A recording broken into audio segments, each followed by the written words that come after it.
First sem സോഷ്യോളജിയിലെ core paper ആയിട്ടുള്ള introduction to സോഷ്യോളജിയിലെ മൂന്നാമത്തെ ബ്ലോക്കിന്റെ രണ്ടാമത്തെ യൂണിറ്റ് ആണ് നമ്മൾ ഡിസ്കസ് ചെയ്യാനായിട്ട് പോകുന്നത്. അപ്പോൾ നമ്മൾ ഒന്നാമത്തെ യൂണിറ്റ് നമ്മൾ പറഞ്ഞു എന്തൊക്കെയാണ് സാമൂഹ്യ സ്ഥാപനം എന്താണെന്ന് നമ്മൾ പരിചയപ്പെട്ടു. എന്താണ് അതിന്റെ ഒരു ഡെഫിനിഷൻ പഠിച്ചു, സാമൂഹ്യ സ്ഥാപനം എന്താണെന്നുള്ളത് നമ്മൾ പറഞ്ഞു കഴിഞ്ഞു. ഇനി നമ്മൾ ഡിസ്കസ് ചെയ്യുന്ന പ്രധാനപ്പെട്ട സാമൂഹ്യ സ്ഥാപനങ്ങൾ ഏതൊക്കെയാണെന്നുള്ളതാണ് ഈ യൂണിറ്റിൽ ഡിസ്കസ് ചെയ്യുന്നത്. അപ്പോൾ ഈ യൂണിറ്റിൽ പ്രധാനമായിട്ട് നമ്മൾ ഡിസ്കസ് ചെയ്യുന്ന സാമൂഹ്യ സ്ഥാപനങ്ങൾ എന്ന് പറയുന്നത് മാരേജ്, ഫാമിലി, കിൻഷിപ്പ്, അതായത് വിവാഹം, കുടുംബം, ബന്ധുത്വം എന്നീ മൂന്ന് ആശയങ്ങളാണ്, മൂന്ന് സാമൂഹ്യ സ്ഥാപനങ്ങളെയാണ് നമ്മൾ ഇതിൽ പഠിക്കാനായിട്ട് പോകുന്നത്. അപ്പോൾ ഇതിൽ നമ്മൾ ഓൾറെഡി നമ്മൾ സോഷ്യോളജിയിൽ ഘട്ടത്തിൽ തന്നെ പറഞ്ഞിരുന്നു, സോഷ്യോളജിയിൽ വരുന്ന ഓരോ കോൺസെപ്റ്റുകൾക്കും കൃത്യമായിട്ടുള്ള ഒരു ടെർമിനോളജീസ് നൽകിക്കൊണ്ടാണ് സോഷ്യോളജി പഠനം നടത്തുന്നു എന്നുള്ളത്. സമൂഹ ജീവിതവുമായിട്ട് ബന്ധപ്പെട്ടിരിക്കുന്ന എല്ലാത്തിനെയും ഓരോ പുതിയ ടേംസ് നൽകിക്കൊണ്ടാണ് നമ്മൾ സോഷ്യോളജി പഠിക്കുന്നത് എന്നുള്ളത്. അപ്പോൾ അത്തരത്തിലുള്ള ടേംസ് നമുക്ക് ഈ ഒരു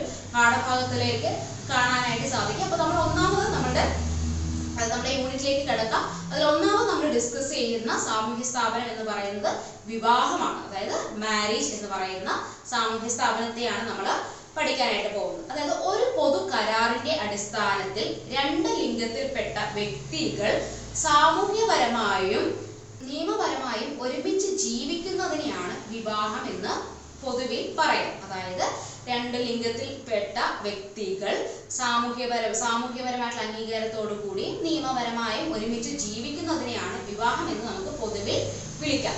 ഇനി നമുക്ക് അതിന്റെ ഒരു ഡെഫിനിഷനിലേക്ക് പോവുകയാണെങ്കിൽ എഡ്വേർഡ് വെസ്റ്റർമാർക്കിന്റെ അഭിപ്രായത്തിൽ ആണും പെണ്ണും തമ്മിലുള്ള ദീർഘകാലത്തേക്കോ ഹ്രസ്വകാലത്തേക്കോ നിലനിൽക്കുന്ന ബന്ധമാണ് വിവാഹം. അതോടൊപ്പം തന്നെ സന്താനോൽപാദനത്തിന് ശേഷവും ആ ബന്ധം നിലനിൽക്കുന്നതുമായിരിക്കും. ഇതിനെയാണ് അദ്ദേഹം വിവാഹം എന്ന് വിളിക്കുന്നത്. അതായത് അദ്ദേഹത്തിന്റെ അഭിപ്രായത്തിൽ ആണും പെണ്ണും ഹ്രസ്വകാലത്തേക്കോ ദീർഘകാലത്തേക്കോ നിലനിൽക്കുന്ന ബന്ധമാണ് വിവാഹം എന്ന് പറയുന്നത്. അത് സന്താനോൽപാദനത്തിന് ശേഷവും നിലനിൽക്കുന്ന ബന്ധമാണ് എന്നാണ് അദ്ദേഹം വിവാഹത്തെ നിർവചിക്കുന്നത്.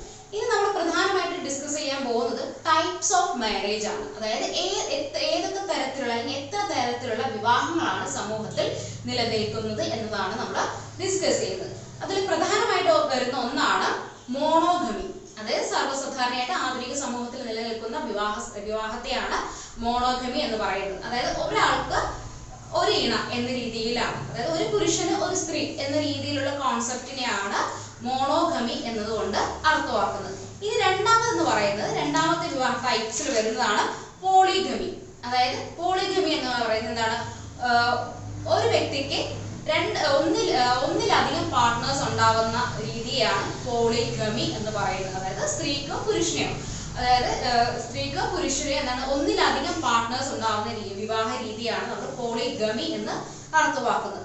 അടുത്ത മൂന്നാമതായിട്ട് പറയുന്നത് പോളിജിനിയാണ്. അതായത് ഒരു പുരുഷന് ഒന്നിലധികം ഭാര്യമാരുണ്ടാവുന്ന രീതിയെ നമ്മൾ പോളിജിനി എന്ന് വിളിക്കാം. അതായത് ഒരു പുരുഷന് ഒരേ സമയം ഒന്നിലധികം പാർട്ട്നേഴ്സ് ഉണ്ടാവുന്ന രീതി, അതായത് ഭാര്യമാര് ഉണ്ടാവുന്ന രീതിയാണ് പോളിജിനി എന്ന് വിളിക്കുന്നത്. അടുത്തൊരു വിവാഹ രീതിയാണ് എന്താണ് പോളി ആൻഡ്രി. അതായത് പോളി ആൻഡ്രി എന്നുകൊണ്ട് ഉദ്ദേശിക്കുന്നത് നമ്മുടെ പോളിജിനിയുടെ നേർ ഓപ്പോസിറ്റ് ആണ്. അതായത് ഒരു സ്ത്രീക്ക് ഒരേ സമയം ഒന്നിലധികം ഭർത്താക്കന്മാരുണ്ടാവുന്ന രീതിയാണ് പോളി ആൻഡ്രി എന്നതുകൊണ്ട് അർത്ഥമാക്കുന്നത്. അതായത് നമ്മുടെ മഹാഭാരതത്തിലേക്ക് പാഞ്ചാലി എന്ന് പറയുന്നത്, പാഞ്ചാലിക്ക് 5 ഭർത്താക്കന്മാരെയാണ് നമ്മൾ പറയുന്നത്. അപ്പൊ അതിൽ പോളി ആൻഡ്രി എന്നൊരു സിസ്റ്റമാണ് പറയുന്നത്. ഒരു സ്ത്രീക്ക് ഒരേ സമയം ഒന്നിലധികം ഭർത്താക്കന്മാരുണ്ടാവുന്ന രീതിയാണ് നമ്മൾ പോളി ആൻഡ്രി എന്ന് പറയുന്നത്.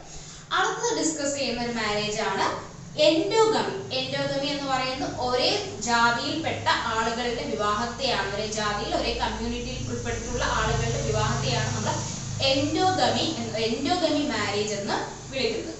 അടുത്തത് എക്സോഗമി എന്ന് പറയുന്നത് വ്യത്യസ്ത തങ്ങളുടെ ഗ്രൂപ്പിൽ അല്ലാത്ത അതേ പുറമേയുള്ള ഗ്രൂപ്പിൽ നിന്നോ ഗോത്രത്തിൽ നിന്നോ ഉള്ള വിവാഹത്തെയാണ്, അല്ലെങ്കിൽ പുറമേയുള്ള ഗോത്രത്തിൽ നിന്നോ കുലത്തിൽ നിന്നുള്ള വിവാഹത്തെയാണ് നമ്മൾ എക്സോഗമി എന്ന് വിളിക്കുന്നത്. ഇനി അടുത്തതായിട്ട് പരിചയപ്പെടാൻ പോകുന്ന വിവാഹമാണ് അനുലോമ അഥവാ ഹൈപ്പർഗമി. അതായത് അനുലോമയുടെ മറ്റൊരു പേരാണ് ഹൈപ്പർഗമി എന്ന് പറയുന്നത്. ഹൈപ്പർഗമി എന്ന് പറയുന്നത് എന്താണ്? ഹയർ കാസ്റ്റിൽ ജനിച്ച പുരുഷൻ ലോവർ കാസ്റ്റിൽ ജനിച്ച യുവതിയെ വിവാഹം കഴിക്കുന്ന രീതിയാണ് അനുലോമ അഥവാ ഹൈപ്പർഗമി എന്നതുകൊണ്ട് അർത്ഥമാക്കുന്നത്. അതായത് ഉയർന്ന ജാതിയിൽ ഉൾപ്പെട്ട അല്ലെങ്കിൽ ഉയർന്ന ജാതിയിൽപ്പെട്ട പുരുഷൻ താഴ്ന്ന ജാതിയിലുള്ള സ്ത്രീയെ വിവാഹം കഴിക്കുന്ന രീതിയെ അനുലോമ അഥവാ ഹൈപ്പർഗമി എന്ന് വിളിക്കുന്നു. അടുത്തത് പ്രതിലോമ അഥവാ ഹൈപ്പോഗമി. അതായത് അനുലോമയുടെ നേരെ വിപരീതമായിട്ടുള്ള ഒരു മാരേജ് സിസ്റ്റമാണ് പ്രതിലോമ അഥവാ ഹൈപ്പോഗമി എന്നതുകൊണ്ട് അർത്ഥമാക്കുന്നത്. ഇതെന്ന് പറയുന്നത് എന്താണ്? ഉയർന്ന ജാതിയിൽപ്പെട്ട സ്ത്രീ താഴ്ന്ന ജാതിയിൽപ്പെട്ട പുരുഷനെ വിവാഹം കഴിക്കുന്ന രീതിയാണ് പ്രതിലോമ എന്നതുകൊണ്ട് അർത്ഥമാക്കുന്നത്. ഇനി അടുത്തതായിട്ട് പരിചയപ്പെടുന്ന വിവാഹ രീതിയാണ് സൊറോറേറ്റ്. അതായത് ഭാര്യ മരിക്കുകയോ അല്ലെങ്കിൽ ഗർഭധാരണത്തിന് സാധ്യതയില്ലാത്ത ഒരുമായിട്ടുള്ള സ്ത്രീയുടെ ഭർത്താവ് അവരുടെ സഹോദരിയെയോ അല്ലെങ്കിൽ സഹോദരിമാരെയോ, അതായത് ഭാര്യയുടെ സഹോദരിയെയോ അല്ലെങ്കിൽ സഹോദരിമാരെയോ വിവാഹം കഴിക്കുന്ന രീതിയാണ് സൊറോറേറ്റ് എന്ന് പറയുന്നത്. സൊറോറേറ്റ് എന്ന് പറയുന്നത് എന്താണ്? ഭാര്യ മരിക്കുകയോ അല്ലെങ്കിൽ ഒരു കുഞ്ഞിന് ജന്മം നൽകാൻ കഴിയാതെ വരികയോ ചെയ്യുന്ന സാഹചര്യത്തിൽ പുരുഷൻ അതായത് സ്ത്രീയുടെ ഭർത്താവ് ആ സ്ത്രീയുടെ സഹോദരിയെയോ അല്ലെങ്കിൽ സഹോദരിമാരെയോ വിവാഹം കഴിക്കുന്ന സമ്പ്രദായത്തെയാണ് സൊറോറേറ്റ് മാരേജ് എന്ന് വിളിക്കുന്നത്. അടുത്തത് നമ്മൾ ഡിസ്കസ് ചെയ്യുന്ന ഒരു മാരേജ് സിസ്റ്റമാണ് ലെവിറേറ്റ്. അതായത് ലെവിറേറ്റ് എന്ന് പറയുന്നത് നമ്മുടെ സൊറോറേറ്റിന്റെ നേരെ ഓപ്പോസിറ്റ് ആണ്. അതായത് ഭർത്താവ് മരിക്കുകയോ അല്ലെങ്കിൽ നമ്മൾ നേരത്തെ പറഞ്ഞ കാരണങ്ങൾ, അതായത് പുരുഷൻ മരിക്കുകയോ അല്ലെങ്കിൽ ഒരു കുഞ്ഞിന് ജന്മം നൽകാൻ പുരുഷന് കഴിയാതിരിക്കുകയോ ചെയ്യുന്ന സാഹചര്യത്തിൽ സ്ത്രീ പുരുഷന്റെ സഹോദരനെയോ സഹോദരന്മാരെയോ വിവാഹം കഴിക്കുന്ന രീതിയാണ് ലെവിറേറ്റ് എന്ന് പറയുന്ന മാരേജ്. അതായത് ലെവിറേറ്റ് എന്ന് പറയുന്ന വിവാഹ രീതി എന്ന് പറയുന്നത് എന്താണ്? ഒരു സ്ത്രീ ഭാര്യ അല്ലെങ്കിൽ ഭർത്താവ് മരിക്കുകയോ ഭർത്താവിന് ഒരു കുഞ്ഞിന് ജന്മം നൽകാൻ കഴിയാതെ ഇരിക്കുന്ന സാഹചര്യത്തിൽ ഭാര്യ ഭർത്താവിന്റെ സഹോദരന്മാരെ അല്ലെങ്കിൽ സഹോദരനെ അല്ലെങ്കിൽ സഹോദരന്മാരെ വിവാഹം കഴിക്കുന്ന രീതിയാണ് ലെവിറേറ്റ് എന്ന് വിളിക്കുന്നത്. ഇനി അടുത്ത് നമ്മൾ പരിചയപ്പെടുന്ന അടുത്തൊരു മാരേജ് ആണ് ക്രോസ് കസിൻ മാരേജ്. ഇത് നമ്മുടെ സമൂഹത്തിൽ ഇപ്പോഴും സമൂഹത്തിൽ ഉണ്ടായിരുന്നത് മുറച്ചെറുക്കൽ എന്ന് പറയുന്ന സമ്പ്രദായത്തെയാണ് ക്രോസ് കസിൻ മാരേജ് എന്നുകൊണ്ട് അർത്ഥമാക്കുന്നത്. അതായത് തമിഴ്നാട്ടിൽ ഇപ്പോഴും നിലനിൽക്കുന്ന, അതായത് സഹോദരിയുടെ മകളെ വിവാഹം കഴിക്കുന്ന രീതിയാണ് ക്രോസ് കസിൻ മാരേജ് എന്നുകൊണ്ട് അർത്ഥമാക്കുന്നത്. അപ്പൊ പ്രധാനമായിട്ടും നമ്മൾ 11 തരത്തിലുള്ള വിവാഹ രീതികളെയാണ് അല്ലെങ്കിൽ വിവാഹങ്ങളെയാണ് ഇതുവഴി നമ്മൾ പരിചയപ്പെടുന്നത്. അതായത് ആദ്യത്തേത് monogamy, polygamy, polygyny, polyandry, exogamy, endogamy, അനുലോമ, പ്രതിലോമ, sororate, levirate, cross cousin marriage. ഇത്തരത്തിലുള്ള 11 തരത്തിലുള്ള വിവാഹങ്ങളെയാണ് നമ്മൾ ഈ ഒരു ചാപ്റ്റർ വഴി പരിചയപ്പെട്ടത്. ഇതാണ് പ്രധാനമായിട്ടും മാരേജ് എന്ന് പറയുന്ന സാമൂഹ്യ സ്ഥാപനത്തിൽ നമ്മൾ പഠിക്കുന്നത്. അപ്പൊ വിവാഹം എന്ന് പറയുന്നത് എന്താണ്? രണ്ട് എതിർലിംഗത്തിൽപ്പെട്ട ആളുകൾ തമ്മിൽ ഒരുമിച്ച് ജീവിക്കുന്നത്, സമൂഹത്തിന്റെ അംഗീകാരത്തോടു കൂടിയും നിയമപരമായിട്ടും ഒരുമിച്ച് ജീവിക്കുന്നതിനെയാണ് നമ്മൾ വിവാഹം എന്ന് പറയുന്നത്. പ്രധാനമായിട്ടും വിവാഹം എന്ന് പറയുന്നത് നമ്മൾ ഈ ഒരു ചാപ്റ്ററിൽ പഠിച്ചിട്ടുള്ള 11 തരത്തിലുള്ള വിവാഹ രീതികളെയാണ് അല്ലെങ്കിൽ നിലനിൽക്കുന്ന വിവാഹങ്ങളെയാണ് നമ്മൾ ഈ ഒരു ചാപ്റ്റർ ഈ ഒരു യൂണിറ്റിൽ നമ്മൾ ഡിസ്കസ് ചെയ്തത്. ഇനി അടുത്തതായിട്ട് നമ്മൾ പഠിക്കാൻ പോകുന്ന സാമൂഹ്യ സ്ഥാപനം എന്ന് പറയുന്നത് കുടുംബമാണ്. സെർവന്റ് എന്ന അർത്ഥം വരുന്ന ഫാമിലസ് എന്ന ലാറ്റിൻ പദത്തിൽ നിന്നാണ് ഫാമിലി എന്ന പദത്തിന്റെ ഉത്ഭവമായിട്ട് പറയുന്നത്. അപ്പോൾ ഫാമിലി എന്ന് പറയുന്നത് എന്താണ്? വ്യത്യസ്ത ലിംഗത്തിൽപ്പെട്ട ആളുകൾ തമ്മിൽ ഒരുമിച്ച് ജീവിക്കുമ്പോൾ അതായത് സമൂഹത്തിന്റെ അംഗീകാരത്തോടു കൂടി ഒരുമിച്ച് ജീവിക്കുമ്പോൾ രൂപീകരിക്കപ്പെടുന്നതാണ് കുടുംബം എന്ന് പറയുന്നത്. അല്ലെങ്കിൽ മറ്റൊരു തരത്തിൽ പറഞ്ഞാൽ ഭാര്യ ഭർതൃ ബന്ധത്തിന്റെ ലൈംഗിക ബന്ധത്തെ സൂചിപ്പിക്കുന്ന ജൈവിക യൂണിറ്റ് ആണ് എന്ത് കുടുംബം എന്ന് നമുക്ക് പൊതുവിൽ പറയാവുന്നതാണ്. ഇനി ബ്രോൺസ്ലോ മലിനോസ്കിയുടെ അഭിപ്രായത്തിൽ അമ്മയും അച്ഛനും അതിൽ ജനിക്കുന്ന കുട്ടികളും അടങ്ങുന്നതാണ് കുടുംബം എന്ന് അദ്ദേഹം നിർവചിക്കുന്നു. അതായത് ബ്രോൺസ്ലോ മലിനോസ്കിയുടെ അഭിപ്രായത്തിൽ അച്ഛനും അമ്മയും അതിൽ ജനിക്കുന്ന കുട്ടികളും ഉൾപ്പെടുന്ന ഒരു ഗ്രൂപ്പിനെ നമുക്ക് കുടുംബം എന്ന് വിളിക്കാം എന്ന് അദ്ദേഹം നിർവചിക്കുന്നുണ്ട്. അതായത് ബ്രോൺസ്ലോ മലിനോസ്കിയുടെ നിർവചനമാണ് അച്ഛനും അമ്മയും അവരിൽ ജനിക്കുന്ന കുട്ടികളും ഉൾപ്പെടുന്ന ഒരു ഗ്രൂപ്പിനെ കുടുംബം എന്ന് വിളിക്കാം. അപ്പോൾ പ്രധാനമായിട്ട് കുടുംബത്തിന്റെ സവിശേഷതകളാണ് നമ്മൾ ഡിസ്കസ് ചെയ്യുന്നത്. അതിൽ ഒന്നാമത് എന്ന് പറയുന്നത് കുട്ടികളും മാതാപിതാക്കളും ഒരു വീട്ടിലോ ഒരു മേൽക്കൂരയ്ക്ക് കീഴിലോ താമസിക്കുന്നതിനെ നമുക്ക് കുടുംബം എന്ന് വിളിക്കാം. അതിൽ ഒന്നാമത്തെ പെക്യുലാരിറ്റീസ് ആണ് പറയുന്നത്. അല്ലെങ്കിൽ ഒന്നാമത്തേതാണ് എന്താണ് അച്ഛനും അതായത് കുട്ടികളും മാതാപിതാക്കളും ഒരു വീട്ടിലോ ഒരു മേൽക്കൂരയ്ക്ക് കീഴിലോ താമസിക്കുന്നതിനെ നമുക്ക് കുടുംബം എന്ന് വിളിക്കാം. രണ്ടാമത് എന്ന് പറയുന്നത് ഒരുമിച്ച് ജീവിച്ചാലും ഇല്ലെങ്കിലും മാതാപിതാക്കളും കുട്ടികളും അടങ്ങുന്ന യൂണിറ്റിനെ കുടുംബം എന്ന് വിളിക്കാം. അതായത് രണ്ടാമത് പറയുന്നത് ഒരുമിച്ച് ജീവിച്ചാലും ഇല്ലെങ്കിലും മാതാപിതാക്കളും കുട്ടികളും അടങ്ങുന്ന ഒരു ഗ്രൂപ്പിനെ നമുക്ക് കുടുംബം എന്ന് വിളിക്കാം. മൂന്നാമത് പറയുന്നത് രക്തബന്ധത്താലും അടുപ്പത്താലും പരസ്പരം ബന്ധിക്കപ്പെടുന്ന എല്ലാ ഗ്രൂപ്പുകളും എന്തായിരിക്കും കുടുംബമായിരിക്കും. അതായത് രക്തബന്ധത്താലും അടുപ്പത്താലും പരസ്പരം ബന്ധപ്പെട്ട് കിടക്കുന്ന എല്ലാ ഗ്രൂപ്പുകളെയും നമുക്ക് എന്ത് വിളിക്കാം കുടുംബം എന്ന് പറയാം. നാലാമതായിട്ട് പറയുന്നത് പൊതുവായ വംശപരമ്പരയോ വംശാവലിയിലോ ഉൾപ്പെടുന്നവരാണ് കുടുംബം എന്ന് പറയുന്നത്. അതായത് പ്രത്യേകമായിട്ടുള്ള ഒരു വംശത്തിന്റെ തലമുറയുടെ പിന്മുറക്കാരെ നമുക്ക് എന്ത് വിളിക്കാം കുടുംബമായിട്ട് പരിഗണിക്കുന്നു. അപ്പൊ ഇത്തരത്തിൽ നാല് പ്രധാനമായിട്ടും 4 സവിശേഷതകളാണ് അല്ലെങ്കിൽ പെക്യുലാരിറ്റീസ് ആണ് കുടുംബത്തിന് ഉള്ളത്. ഇനി അടുത്ത് മോഡേൺ സോഷ്യോളജിസ്റ്റുകൾ അതായത് ആധുനിക സോഷ്യോളജിസ്റ്റുകൾ കുടുംബത്തിന്റെ ഡെഫിനിഷൻ ഒന്നും കൂടി വിപുലീകരിക്കുന്നുണ്ട്. അവരുടെ അഭിപ്രായത്തിൽ രക്തബന്ധം അല്ലെങ്കിൽ വിവാഹം അല്ലെങ്കിൽ മറ്റേതെങ്കിലും പ്രതിബദ്ധതയുള്ള ബന്ധങ്ങളുടെ രൂപത്തിൽ പരസ്പരം ബന്ധപ്പെട്ടിരിക്കുന്ന ആളുകളുടെ കൂട്ടത്തെയാണ് അല്ലെങ്കിൽ ആളുകളുടെ ഒരു കൂട്ടമാണ് ഫാമിലി എന്ന് പറയുന്നത്. അതായത് ആധുനിക സോഷ്യോളജിസ്റ്റുകളുടെ അഭിപ്രായത്തിൽ രക്തബന്ധം വിവാഹം അല്ലെങ്കിൽ മറ്റേതെങ്കിലും പ്രതിബദ്ധതയുള്ള ബന്ധങ്ങളുടെ രൂപത്തിൽ പരസ്പരം ബന്ധപ്പെട്ട് കിടക്കുന്ന ആളുകളുടെ ഗ്രൂപ്പിനെയാണ് കുടുംബം എന്ന് മോഡേൺ സോഷ്യോളജിസ്റ്റുകൾ അതായത് ആധുനിക സോഷ്യോളജിസ്റ്റുകൾ കുടുംബത്തെ നിർവചിക്കുന്നത് ഇപ്രകാരമാണ്. ഇനി പ്രധാനമായിട്ടും കുടുംബത്തിന്റെ ക്യാരക്ടറിസ്റ്റിക്സ് അതായത് സവിശേഷതകളായിട്ട് പറയുന്നത് ഒന്നാമത്തേത് യൂണിവേഴ്സാലിറ്റി അതായത് സർവ്വവ്യാപി അതായത് ലോകമെമ്പാടും കാണപ്പെടുന്ന ഒരു സാമൂഹ്യ സ്ഥാപനമാണ് എന്ത് കുടുംബം എന്ന് പറയുന്നത്. രണ്ടാമതെന്ന് പറയുന്നത് അതിന്റെ സൈസ് എന്ന് പറയുന്നത് ലിമിറ്റഡ് സൈസ് ആണ്. അതായത് മറ്റു സാമൂഹ്യ സ്ഥാപനങ്ങളുമായിട്ട് കമ്പയർ ചെയ്യുമ്പോൾ കുടുംബം എന്ന് പറയുന്നത് വളരെ ചെറിയ ഒരു സാമൂഹ്യ സ്ഥാപനമാണ്. അതായത് കുടുംബത്തിന്റെ വലുപ്പം എന്ന് പറയുന്നത് മറ്റ് സാമൂഹ്യ സ്ഥാപനങ്ങളുമായിട്ട് കമ്പയർ ചെയ്യുമ്പോൾ കുടുംബം എന്ന് പറയുന്നത് ഏറ്റവും ചെറിയ യൂണിറ്റ് ആണ് അല്ലെങ്കിൽ ഏറ്റവും ചെറിയ ലിമിറ്റഡ് സൈസ് ഉള്ള വളരെ ചെറിയ ഒരു സാമൂഹ്യ സ്ഥാപനമാണ് കുടുംബം എന്ന് പറയുന്നത്. മൂന്നാമതെന്ന് പറയുന്നത് ഇമോഷണൽ ബേസിസ് ഉണ്ടായിരിക്കും. അതായത് കുടുംബത്തിലെ ആളുകൾക്കിടയിൽ എന്തുണ്ടാവും ഒരു വൈകാരികമായിട്ടുള്ള അടുപ്പം ഉണ്ടായിരിക്കും. അതായത് നമ്മുടെ കുടുംബത്തിലെ അംഗങ്ങൾ എന്ന് പറയുമ്പോൾ എന്താണ് അച്ഛനും മക്കൾക്കും ഇടയിൽ അച്ഛനമ്മ മക്കൾക്കിടയിൽ എന്തുണ്ടാവും ഒരു വൈകാരികമായിട്ടുള്ള അടുപ്പം എപ്പോഴും സൃഷ്ടിക്കപ്പെടുന്നു. അതുകൊണ്ടാണ് പറയുന്നത് ഇമോഷണൽ ബേസിസ് എന്തിലുണ്ടാവും ഫാമിലിയിൽ എപ്പോഴും ഉണ്ടായിരിക്കുന്നതാണ്.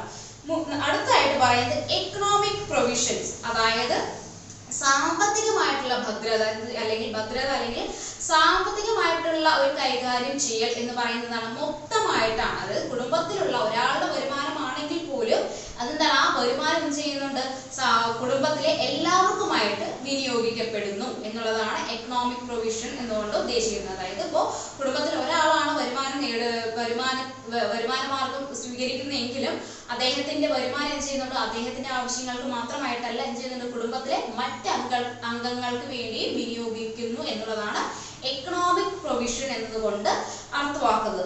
അടുത്തായിട്ട് പറയുന്നത് സിസ്റ്റം ഓഫ് നോമൻ കൾച്ചർ അതായത് കൃത്യമായിട്ടൊരു പേര് ഉണ്ടായിരിക്കും എന്നുള്ളത്. അതായത് നമ്മളിപ്പോ കുടുംബത്തിന് പേരുണ്ടായിരിക്കും അല്ലെ കുടുംബ പേരുകൾ ഉണ്ടാവും. അപ്പൊ അതിനെയാണ് സിസ്റ്റം ഓഫ് നോമൻ കൾച്ചർ എന്ന് പറയുന്നത്. അതായത് ഓരോ കുടുംബത്തിനും കൃത്യമായിട്ടുള്ള ഒരു കുടുംബ പേര് ഉണ്ടായിരിക്കും, അല്ലെങ്കിൽ കുടുംബത്തിന്റെ നാമകരണം ഉണ്ടായിരിക്കും. അതായത് അല്ലെങ്കിൽ എന്താണ് ഓരോ കുടുംബത്തിന്റെ പേര് പറയുന്നത് വഴി നമ്മൾ ആ ഒരു വംശത്തെ അല്ലെങ്കിൽ മനസ്സിലാക്കിയെടുക്കുന്ന രീതിയുണ്ട്. ഉദാഹരണം അറക്കൽ കുടുംബം എന്ന് പറയുന്നത് എന്താണ്, അതൊരു പേരാണ്, ഒരു കുടുംബത്തിന്റെ പേരാണ്. അപ്പൊ അതുവഴി അതിലെ അംഗമാണ് എന്ന് പറയുന്നത് ആ വ്യക്തിയുടെ ഐഡന്റിറ്റിയാണ്. അപ്പൊ അത്തരത്തിൽ കുടുംബം എന്ത് ചെയ്യുന്നുണ്ട്, ഒരു വ്യക്തിയുടെ ഐഡന്റിറ്റി അല്ലെങ്കിൽ പേര് നാമനിർദ്ദേശത്തിന് കാരണമാവുന്നുണ്ട്, അല്ലെങ്കിൽ ഒരു നോമൻ കൾച്ചറിന് കാരണമാവുന്നുണ്ട്. അടുത്തായിട്ട് ഡിസ്കസ് ചെയ്യുന്നത് കോമൺ ഹാബിറ്റേഷൻ, അതായത് പൊതുവായിട്ടുള്ള രീതിയിലായിരിക്കും ഭക്ഷണ രീതി അല്ലെങ്കിൽ കുക്കിംഗ് എന്ന് പറയുന്നതാണ്. കൃത്യമായിട്ട് ഒരു അടുക്കള അല്ലെങ്കിൽ ഒരു കോമൺ ആയിട്ടുള്ള അടുക്കളയും പൊതുവായിട്ടുള്ള വാസസ്ഥലവും എല്ലാം ഒരു കോമൺ റെസിഡൻസും എല്ലാം ഉൾപ്പെടുന്നതായിരിക്കും എന്ത് കുടുംബം എന്ന് പറയുന്നത്. കുടുംബത്തിൽ എന്ന് പറയുമ്പോൾ എന്താണ് സ്വാഭാവികമായിട്ട് പൊതുവായിട്ടുള്ള ഒരു കിച്ചൺ അല്ലെങ്കിൽ പൊതുവായിട്ടുള്ള എല്ലാം പൊതുവായിട്ടുള്ള രീതിയിലായിരിക്കും നിലനിൽക്കുന്നത്. പൊതുവായിട്ടുള്ള ഒരു വാസസ്ഥലം, പൊതുവായിട്ടുള്ള അടുക്കള എന്ന രീതിയിലാണ് കുടുംബത്തില് നിലനിൽക്കുന്നത്. അപ്പൊ അത് കോമൺ ഹാബിറ്റേഷൻ എന്നാണ് അർത്ഥമാക്കുന്നത്. അടുത്ത പറയുന്നത് റെസ്പോൺസിബിലിറ്റിയാണ്, അതായത് ഉത്തരവാദിത്വം. കുടുംബത്തില് ഓരോ വ്യക്തികൾക്കും അല്ലെങ്കിൽ ഓരോ നമ്മൾ എന്താണ് റോൾസ് പറയുന്ന പോലെ തന്നെ എന്താണ് ഓരോ റോൾസിലും എന്തുണ്ടാവും, റെസ്പോൺസിബിലിറ്റി ഉണ്ടാവും. അതായത് നമ്മുടെ കുടുംബത്തിൽ ഇപ്പോൾ പിതാവിന് ഒരു കൃത്യമായിട്ടുള്ള ഒരു റെസ്പോൺസിബിലിറ്റി ഉണ്ട്, അത് അമ്മ എന്ന് പറയുന്ന ഒരു അമ്മയ്ക്ക് എന്താണ് കൃത്യമായിട്ടുള്ള ഒരു റെസ്പോൺസിബിലിറ്റീസ് ഉണ്ട്. മക്കളാണെങ്കിൽ മക്കൾക്കിടയിൽ കൃത്യമായിട്ടുള്ള ഒരു റെസ്പോൺസിബിലിറ്റീസ് ചെയ്തിരിക്കുന്നത് ഡിവൈഡ് ചെയ്തിരിക്കുന്നുണ്ട് അല്ലേ. അപ്പൊ ഓരോരുത്തരുടെയും റോളിനനുസരിച്ച് അവർ പെരുമാറേണ്ടതാണ്. അപ്പൊ എന്ത് ചെയ്യുന്നുണ്ട്, റെസ്പോൺസിബിലിറ്റി കൈകാര്യം ചെയ്യുന്നുണ്ട്, അല്ലെങ്കിൽ ഡിവിഷൻ ഓഫ് റെസ്പോൺസിബിലിറ്റി എന്ന് പറയുന്നതിലുണ്ട് കുടുംബത്തിലുണ്ട്. അടുത്തായിട്ട് ഡിസ്കസ് ചെയ്യുന്നത് എന്താണ്, സോഷ്യൽ കൺട്രോൾ. സാമൂഹ്യപരമായിട്ടുള്ള ഒരു കൺട്രോൾ ഉണ്ടാക്കാൻ എന്തിനു സാധിക്കുന്നുണ്ട്, കുടുംബത്തിന് സഹായിക്കുന്നത്. അതായത് കുട്ടികൾക്കുമേൽ അല്ലെങ്കിൽ മാതാപിതാക്കൾക്കുമേൽ എന്ത് ചെയ്യുന്നുണ്ട്, കൃത്യമായിട്ട് ഒരു നിയന്ത്രണം എന്ത് കൊണ്ടുവരുന്നുണ്ട്, കുടുംബത്തിൽ കൊണ്ടുവരുന്നുണ്ട്. അല്ലെങ്കിൽ കുടുംബം എന്ന് പറയുന്നത് കൃത്യമായിട്ട് മറ്റൊരു വ്യക്തി കുടുംബത്തിലെ അംഗങ്ങൾക്കുമേൽ നിയന്ത്രണം കൊണ്ടുവരുന്നുണ്ട്. അതായത് മാതാപിതാക്കൾ കുട്ടികളെ ശാസിക്കുന്നു അല്ലെങ്കിൽ അവരുടെ സ്വഭാവ രൂപീകരണത്തിൽ നിർണായക പങ്ക് വഹിക്കുന്നു എന്ന് പറയുന്നത് എന്താണ്, നിയന്ത്രണത്തിലൂടെയാണ്. കുട്ടികൾ എപ്രകാരം പെരുമാറണം അല്ലെങ്കിൽ കുട്ടികളുടെ സ്വഭാവത്തെ രൂപീകരിക്കുന്നതിൽ എന്ത് ചെയ്യുന്നുണ്ട്, ചില നിയന്ത്രണങ്ങൾ ഏർപ്പെടുത്തുന്നുണ്ട് മാതാപിതാക്കൾ. അപ്പൊ ഇത്തരത്തിൽ കുടുംബം എന്ന് പറയുന്നത് സോഷ്യൽ കൺട്രോളില് അല്ലെങ്കിൽ സാമൂഹ്യ നിയന്ത്രണത്തിന് സഹായിക്കുന്ന ഒരു ഘടകമാണ് കുടുംബം എന്ന് പറയുന്നത്. ഇനി പ്രധാനമായിട്ട് കുടുംബത്തിന്റെ പ്രധാന ഫങ്ഷൻസ് ആണ്. അപ്പോൾ കുടുംബം എപ്രകാരമാണ് പ്രവർത്തിക്കുന്നത് എന്നുള്ളതാണ് അടുത്തതായിട്ട് ഡിസ്കസ് ചെയ്യുന്നത്. ഇതിൽ പ്രധാനമായിട്ടും രണ്ട് തിങ്കേഴ്സിനെയാണ് അല്ലെങ്കിൽ സോഷ്യോളജിസ്റ്റുകളെയാണ് നമ്മൾ പരിചയപ്പെടുന്നത്. അതിൽ ഒന്നാമത് ഓക്ബോൺ ആൻഡ് നിംകോഫ്. അതായത് ഓക്ബോൺ ആൻഡ് നിംകോഫ് എന്ന് പറയുന്നത് ഒരുമിച്ച് പഠനം നടത്തുന്ന കൊളീഗ്സ് ആണ്. അപ്പൊ അവരെ ഒരുമിച്ചാണ് നമ്മളിവരെ പറയുന്നത്, അല്ലെങ്കിൽ ഇവരെ ഒരുമിച്ചാണ് പഠനങ്ങൾ നടത്തിയിട്ടുള്ളത്. അപ്പോൾ നിംകോഫ് ആൻഡ് ഓക്ബോൺ എന്ന് പറയുന്ന സോഷ്യോളജിസ്റ്റുകളുടെ അഭിപ്രായത്തിൽ ഫാമിലി ഫങ്ഷൻസിനെ അദ്ദേഹം സ്നേഹപരം, സാമ്പത്തികം, മതപരം, സംരക്ഷണം, വിനോദം, വിദ്യാഭ്യാസപരം എന്നീ രീതിയിലാണ് തരംതിരിച്ചിരിക്കുന്നത്. അതായത് ഓക്ബോൺ ആൻഡ് നിംകോഫിന്റെ അഭിപ്രായത്തിൽ കുടുംബത്തിന്റെ ഫങ്ഷൻ എന്ന് പറയുന്നത് ഏതൊക്കെ രീതിയിലാണ്, സ്നേഹം, വിനോദം, സംരക്ഷണം, വിദ്യാഭ്യാസപരം, മതപരം, സാമ്പത്തികം എന്നീ രീതികളിലെ കൂടെ കാറ്റഗറൈസ് ചെയ്തുകൊണ്ടാണ് അദ്ദേഹം കുടുംബത്തിന്റെ പ്രവർത്തനങ്ങളെ കുറിച്ച് പഠനം നടത്തിയിരിക്കുന്നത്. രണ്ടാമത് പറയുന്നത് മാക്കൈവർ ആണ്. മാക്കൈവറുടെ അഭിപ്രായത്തിൽ അത്യാവശ്യമായതും അല്ലാത്തതുമായ പ്രവർത്തനങ്ങൾ എന്നീ രീതിയിൽ അദ്ദേഹം കുടുംബത്തിന്റെ ഫങ്ഷൻസിനെ തരംതിരിച്ചിട്ടുണ്ട്. അതായത് മാക്കൈവർ കുടുംബത്തിന്റെ ഫങ്ഷനുകളെ അല്ലെങ്കിൽ പ്രവർത്തനങ്ങളെ എങ്ങനെയാണ് അത്യാവശ്യമായതും അല്ലാത്തതുമായ ഘടകങ്ങൾ അല്ലെങ്കിൽ പ്രവർത്തനങ്ങൾ എന്ന രീതിയിലാണ് മാക്കൈവർ കുടുംബത്തിന്റെ ഫങ്ഷനെ തരംതിരിച്ചിരിക്കുന്നത്. ഇതിൽ പ്രധാനമായിട്ടും എസെൻഷ്യൽ ഫാക്ടേഴ്സിനെയാണ് അദ്ദേഹം പറയുന്നത്. അതായത് അത്യാവശ്യമായിട്ടുള്ള ഘടകങ്ങൾ എന്ന് പറയുന്നത് മാക്കൈവർ ചൂണ്ടിക്കാണിക്കുന്നത് പ്രധാനമായിട്ടും 3 ഘടകങ്ങളെയാണ്. അതായത് മാക്കൈവർ പഠനം നടത്തിയിരിക്കുന്നത് എങ്ങനെയാണ്, ഫാമിലിയുടെ ഫങ്ഷനെ അത്യാവശ്യമായിട്ടുള്ളവയും അല്ലാത്തതുമായിട്ടുള്ള ഘടകങ്ങൾ എന്ന രീതിയിലാണ് അദ്ദേഹം ഫാമിലി ഫങ്ഷനെ തരംതിരിച്ചിരിക്കുന്നത്, അതായത് പഠനം നടത്തിയിരിക്കുന്നത്. അപ്പൊ അതിൽ പ്രധാനമായിട്ടും അദ്ദേഹം എസെൻഷ്യൽ, അതായത് അത്യാവശ്യമായിട്ടുള്ള ഘടകങ്ങൾ ഏതൊക്കെയാണെന്ന രീതിയിലാണ്, കുടുംബത്തിന്റെ അത്യാവശ്യമായിട്ടുള്ള പ്രവർത്തനങ്ങൾ ഏതൊക്കെയാണ് എന്നുള്ള രീതിയിൽ അദ്ദേഹം ചൂണ്ടിക്കാണിക്കുന്ന 3 ഘടകങ്ങളെയാണ്. അതിൽ ഒന്നാമതാണ് ബയോളജിക്കൽ ഫങ്ഷൻ. ഒന്നാമത്തെ ഫങ്ഷൻ എന്താണ്, കുടുംബത്തിന്റെ ഫങ്ഷൻ ഏതാണ്, ബയോളജിക്കൽ ഫങ്ഷൻ. ഈ ബയോളജിക്കൽ ഫംഗ്ഷൻ എന്നുകൊണ്ട് അർത്ഥമാക്കുന്നത് റീപ്രൊഡക്ഷൻ ആണ്, അതായത് സന്താനോൽപാദനമാണ്. കുടുംബത്തിന്റെ പ്രധാന ധർമ്മം എന്ന് പറയുന്നതാണ് സന്താനോൽപാദനമാണ്, അതായത് അടുത്ത ജനറേഷനെ ഉണ്ടാക്കുക എന്നുള്ളതാണ് കുടുംബത്തിന്റെ പരമമായിട്ടുള്ള ലക്ഷ്യമായിട്ട് പരിഗണിക്കുന്നത്. അപ്പോൾ അതോടൊപ്പം തന്നെയാണ് എന്താണ് രണ്ട് വ്യക്തികളുടെ ശാരീരികമായിട്ടുള്ള ആവശ്യങ്ങളെ നിറവേറ്റുക എന്നതാണ് എന്ത് കുടുംബത്തിന്റെ പ്രധാന ധർമ്മമായിട്ട് പറയുന്നത്. അപ്പൊ അതാണ് ബയോളജിക്കൽ ഫംഗ്ഷൻ എന്നതുകൊണ്ട് അർത്ഥമാക്കുന്നത്. രണ്ടാമതായിട്ട് പറയുന്നത് സൈക്കോളജിക്കൽ ഫംഗ്ഷൻ ആണ്. സൈക്കോളജിക്കൽ ഫംഗ്ഷൻ എന്ന് പറയുന്നത് എന്താണ്, നമ്മുടെ ആളുകൾക്കിടയിൽ കുടുംബത്തിലെ അംഗങ്ങൾക്കിടയിൽ ഒരു ഇമോഷണൽ കണക്ഷൻ ഉണ്ടാക്കുക, അതായത്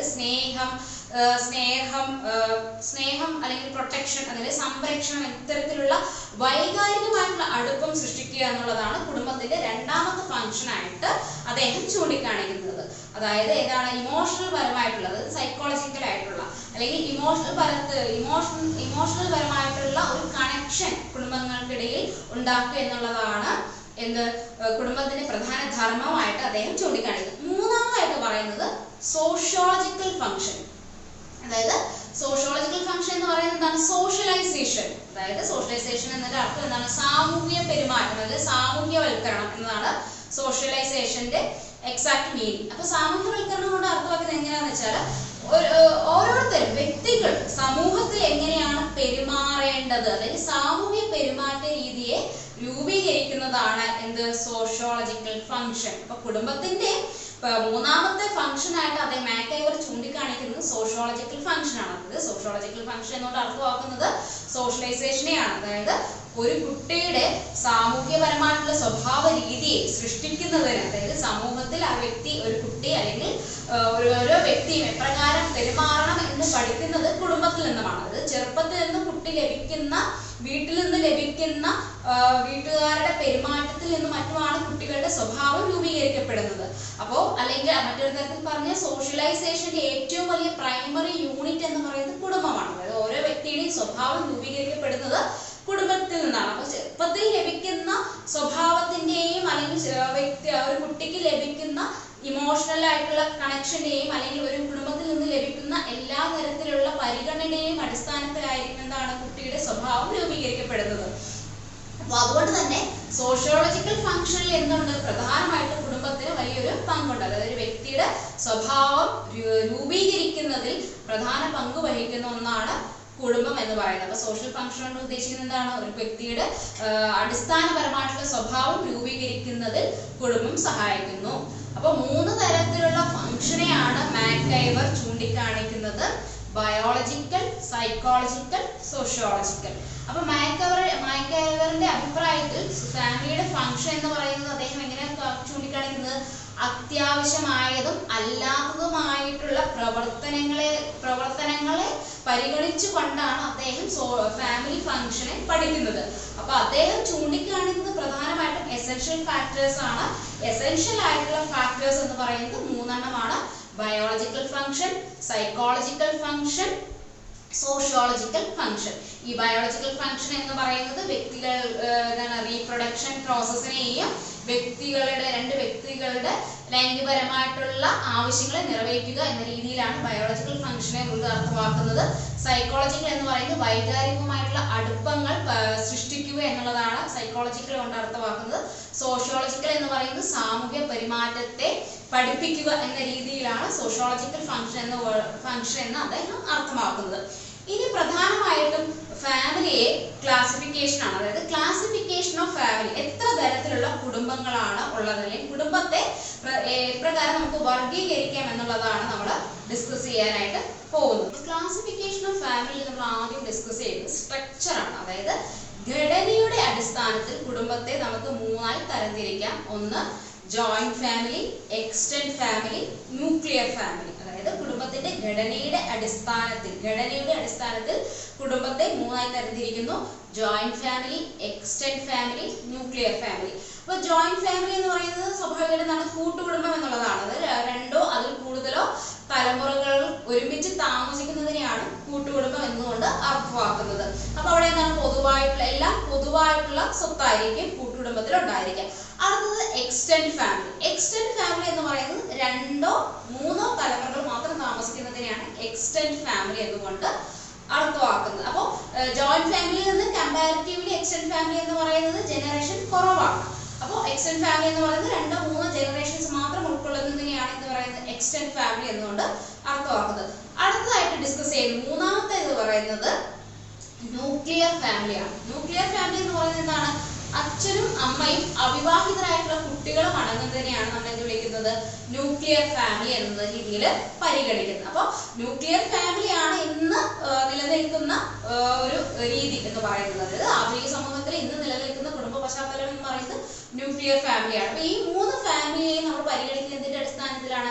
ഘടനയുടെ അടിസ്ഥാനത്തിലാണ്, അതായത് സ്ട്രക്ചറിന്റെ അടിസ്ഥാനത്തിലാണ്.